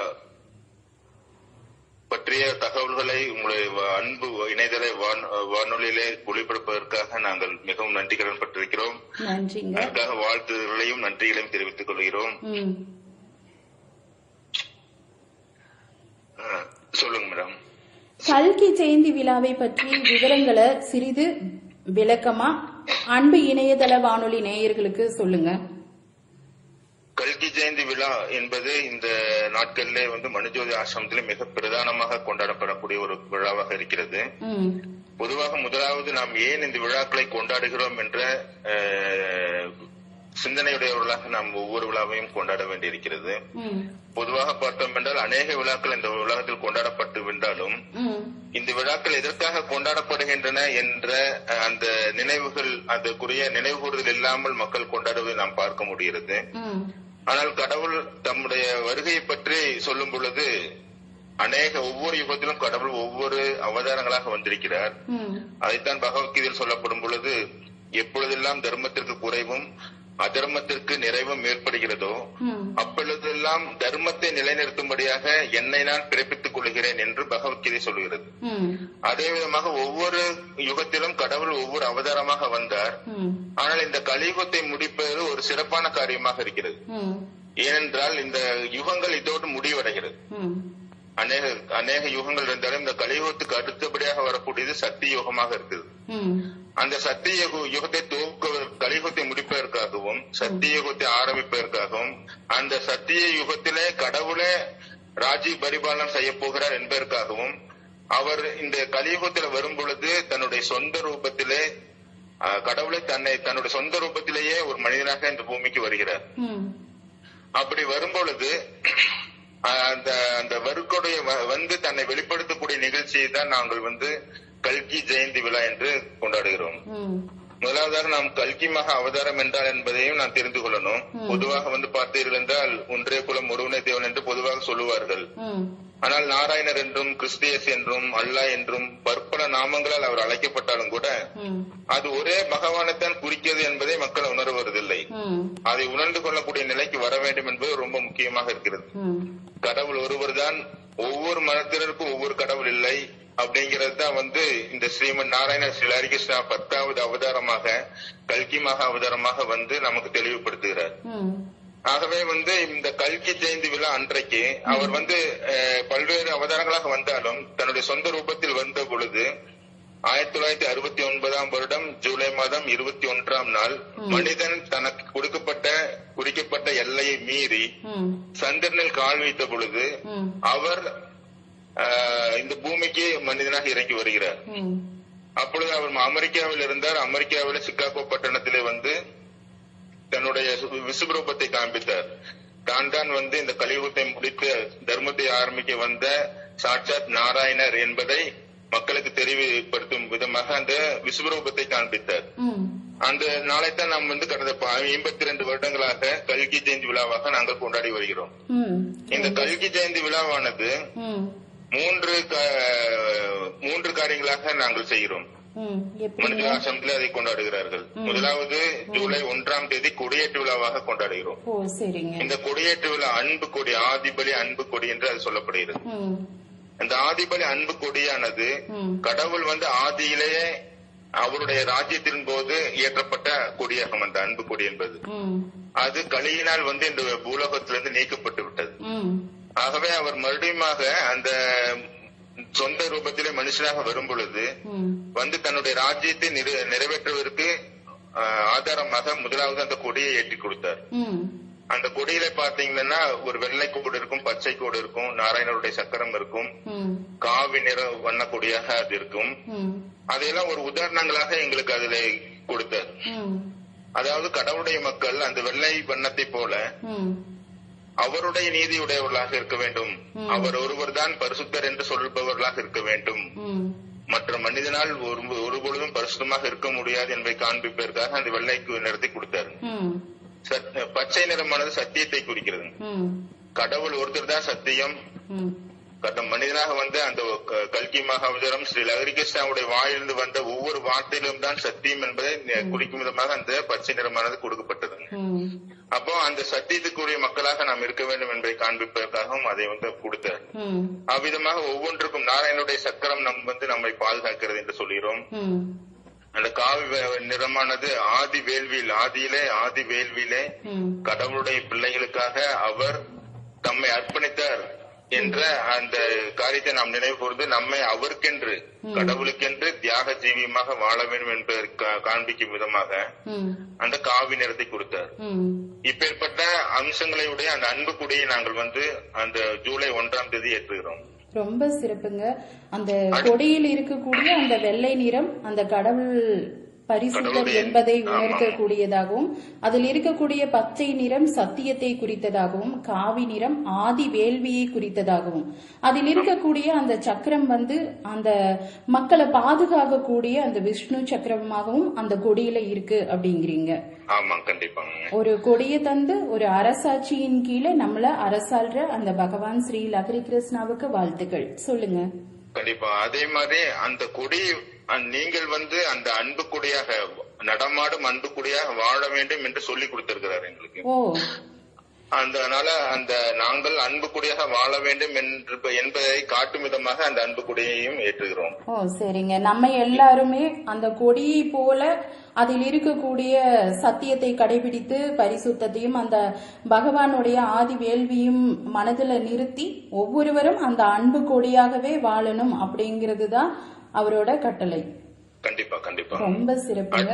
அடுத்ததா பார்த்தீங்கன்னா ஜூலை 10ஆம் தேதி பாவ நிவாரண நாள் என்று கொண்டாடுகிறோம். ஓ, இந்த ஜூலை 1 கொடியேற்றத்தோட தொடங்கக்கூடிய அந்த திருவிழா ஜூலை 10ஆம் தேதி பாவ நிவாரண நாள் அப்படின்னு சொல்றீங்க. அந்த பாவ நிவாரண நாள் பத்தி தெரிஞ்சுக்கலாங்களா? கண்டிப்பாங்க. பாவ நிவாரண நாள் என்று சொல்லும் பொழுது நாம் கடந்த வருடங்களிலே கடவுளுடைய சிந்தைக்கு மாறாக அவருக்கு பிரியமில்லாத காரியங்களை எவற்றையெல்லாம் செய்திருக்கிறோம் என்பதை ஆராய்ந்து பார்த்து அவரோடு ஒப்புரவாக வேண்டும் என்பதற்காக அந்த நாள் எங்களுக்கு கொடுக்கப்பட்டது. அந்த நாள் அப்படி ஒப்புரவாகும் பொழுது கடவுள் தன்னுடைய ஆதி வேள்வியின் அன்பினால் நம்முடைய தவறுகளை எல்லாம் மன்னிக்கிறார். அவருடைய கிருபையும் அவருடைய பரிசுத்தையும் நமக்கு கொடுக்கிறாரு. அவருடைய ஆசீர்வாதத்தை அருளுகிறார் என்பதற்காக அந்த பாவ நிவாரண நாள் ஆசரிக்கப்பட்டது. ஓ, அந்த நாள்ல என்ன பண்ணணும்பா, என்ன செய்வீங்க?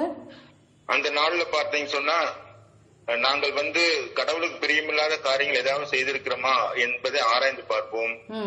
அதற்கு அவரிடம் ஒப்புரவாகவும் இவ்விதமாக நாங்கள் இருக்க மாட்டோம் என்று ஒப்புரவாகவும் அதோடு மட்டுமில்லாமல் அதற்கு மாதிரியாக நம்முடைய சகோதர சகோதரிடமும் நாம் ஏதாவது மன கஷ்டங்கள் ஏற்பட்டிருந்தாலோ இது ஏற்பட்டிருந்தாலோ நாங்கள் மன்னிப்பு கேட்பதும் மன்னிப்பு கொடுப்பதுமாக அந்த பாவ நிவாரண ஆசரிக்கிறோம்.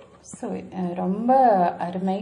இப்படி இருந்துட்டாலே இந்த உலகத்துல பல தீய செயல்கள் எல்லாம் தவிர்க்கலாம். அற்புதமான ஒரு என்ன சொல்றது, நீங்க சொல்லும் போது அதை கேட்கும் போதே மெய் சிலுத்து தான் போகுது. ஏன்னா அப்படிப்பட்ட நாள்ல நம்ம ஒரு தாழ்மையா இருந்து நம்மளே ஒரு ஆராய்ஞ்சு பார்த்து நம்ம என்னென்ன செஞ்சோம் அப்படின்னு நினைச்சு பாக்குறதுக்கே இப்ப மனிதர்களுக்கு நேரம் இல்ல. அந்த பாவ நிவாரண நாள்ல நம்ம செய்த ஒரு என்ன செஞ்சோம் அப்படின்னு ஆராய்ஞ்சு பார்த்து அதுக்காக கடவுள்கிட்ட அந்த ஒப்புரவாகி மக்களிடத்திலயும் மன்னிப்பு நம்ம ஏதாவது கேட்கணும்னா கூட அன்னைக்கு கேட்டுக்கலாம். கண்டிப்பா கண்டிப்பா. சரிங்க, சொல்லுங்க. அதுக்கு அடுத்தது பாத்தீங்கன்னா கல்கி ஜெயந்தி விழா கொண்டாடுறோம். அதாவது 7 நாட்கள் இந்த பண்டிகை கொண்டாடப்படும். சரிங்க. ஜூலை மாதம் 15ஆம் தேதியிலிருந்து 22ஆம் தேதி வரைக்கும் கொண்டாடப்படுங்க. இதுல இந்த 21ஆம் தேதி மிகச் சிறந்த நாளாக கொண்டாடப்படுகிறது. ஏனென்றால் அந்த அண்ட சராசரங்களையும் படைத்த இறைவன் தன்னுடைய சொந்த ரூபத்தில் வந்தது மட்டுமில்லாமல் தன்னுடைய சொந்த நாமத்தில் வந்திருக்கிறாரு. இதுவரைக்கும் நாம கூப்பிட்ட எல்லா நாமங்களுமே ஒரு பெயர் காரணங்களை குறிக்கக்கூடிய நாமங்களாக இருக்குது. ஆனால் அந்த அண்ட சராசரனை படைத்த இறைவன் தன்னுடைய சொந்த நாமமாகிய லகரி கிருஷ்ணா என்ற நாமத்திலே வந்திருக்கிறார். அதைத்தான் லஹரி அப்படின்னு சொல்றோம். அதை மக்கள் ஹரி என்றும் லா என்றும் பிரித்து கொண்டார்கள்.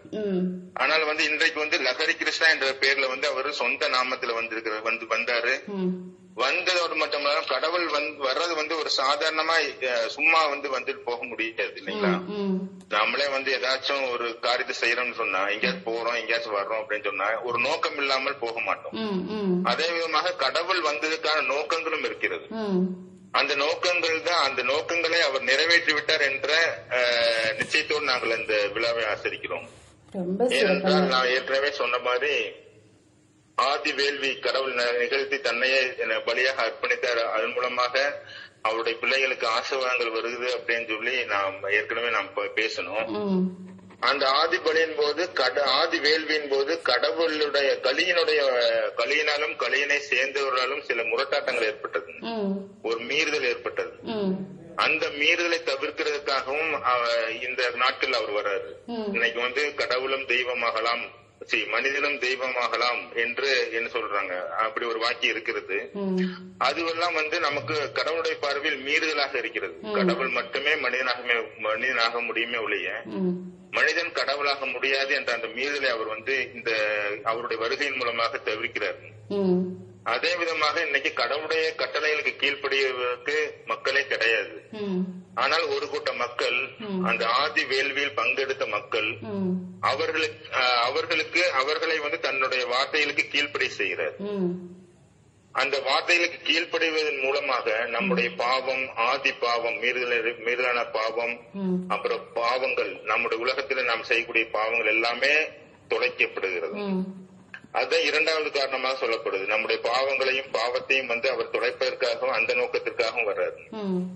அடுத்தது பாத்தீங்கன்னா லட்சக்கணக்கான ஆண்டுகளுக்கு முன்பிருந்தே கடவுளுடைய சத்தியமானது இருந்து கொண்டு வருகிறது. ஆனால் வந்து பார்த்தோம்னா அந்த சத்தியங்கள் எல்லாம் மக்கள் மறந்து விட்டார்கள். ஏனென்றால் வேதங்களை வாசிப்பதில்லை. பரிசுத்த குரான், வேதாகமம், பகவத்கீதை மற்றும் இதிகாசங்கள் எல்லாவற்றையும் எல்லாருமே படிக்க வேண்டும். அப்பொழுதுதான் கடவுளுடைய திட்டம் என்ன என்பது தெரியும். ஆனால் வந்து அவைகள் எல்லாம் யாருமே படிக்காதனால எல்லாம் மறந்து விட்டார்கள். அந்த மறந்து போன சத்தியத்தை மறப்பதுதான் அக்கிரமம் என்று சொல்லப்படுகிறது. அந்த அக்கிரமத்தை நிர்வகித்து செய்வதற்காகவும் அவர் வந்து பூமிக்கு இறங்கி வருகிறார். அதே விதமாக நித்திய நீதியை அவர் கொண்டு வர்றாரு. அதாவது நான் தான் நல்லவன், நான் அப்படி பண்ண மாட்டேன், இப்படி பண்ண மாட்டேன் அப்படிங்கிறது வந்து ஒரு பாவமான செயலாக இருக்கிறது. ஏனென்றால் மனிதனால் வந்து ஒருபோதும் வந்து நல்லவனாக இருக்க முடியாது இல்லைங்களா? ஆனால் இன்றைக்கு வந்து அவர் ஒருவரே பரிசுத்தர் என்று நாம் சொல்லுவதன் மூலமாக அவருடைய பரிசுத்தத்தை, அவருடைய நீதியை நாம் வந்து பெற்றுக்கொள்கிறோம். அந்த நோக்கத்திற்காகவும் வர்றாரு.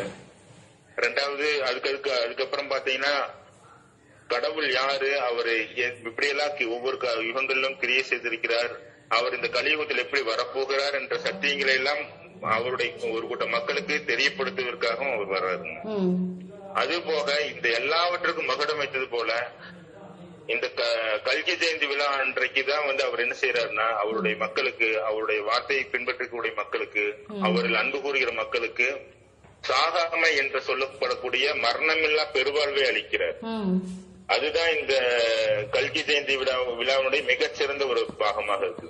ரொம்ப சிறப்புங்க.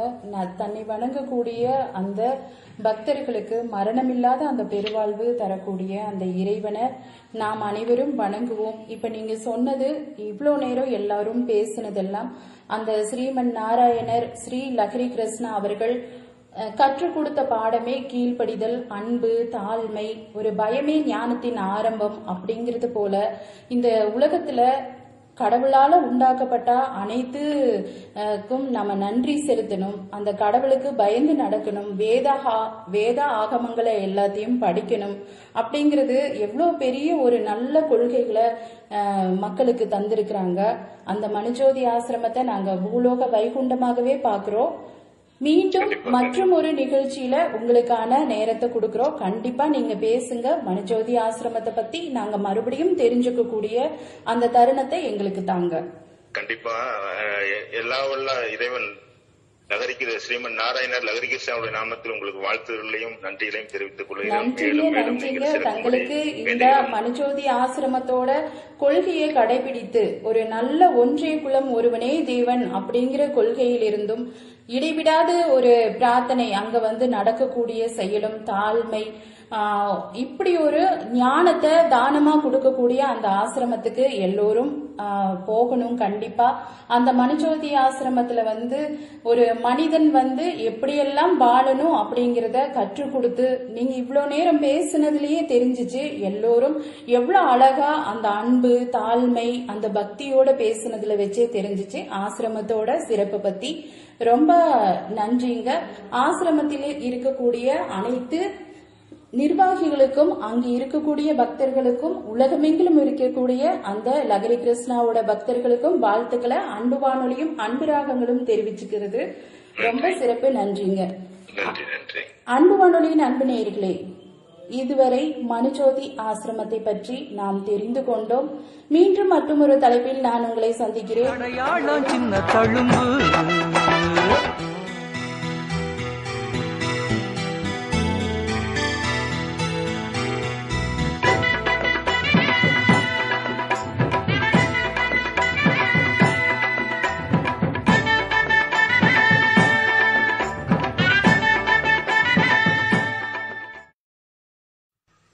வணக்கம் அன்பின் அன்பான உறவுகளே, அனைவருக்கும் இனிய இரவு வணக்கத்துடன் இது உங்கள் அபிமான இன்றைய நிகழ்வுகளோடு இது சிறப்பு செய்தியாளர்களுக்கான தளம். உங்களோடு நான் உங்க தங்கராஜனசாமி காற்றலையில். எப்படி இருக்கீங்க?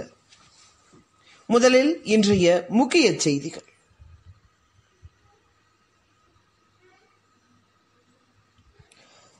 தென்மேற்கு பருவமழை காரணமாக வரும் 5 நாட்களுக்கு இடி மின்னலுடன் கூடிய மிதமான மழைக்கு வாய்ப்பு.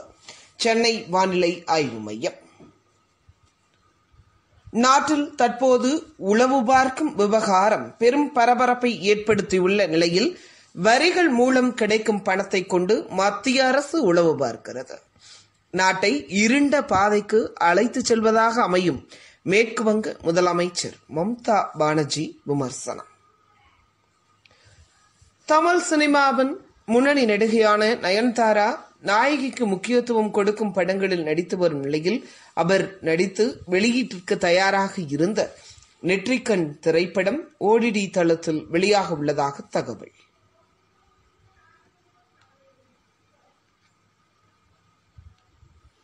திருவண்ணாமலையில் வரும் 23ஆம் தேதி ஆடி பௌர்ணமி கிரிவலத்திற்கு பக்தர்களுக்கு மாவட்ட நிர்வாகம் தடை விதித்துள்ளது.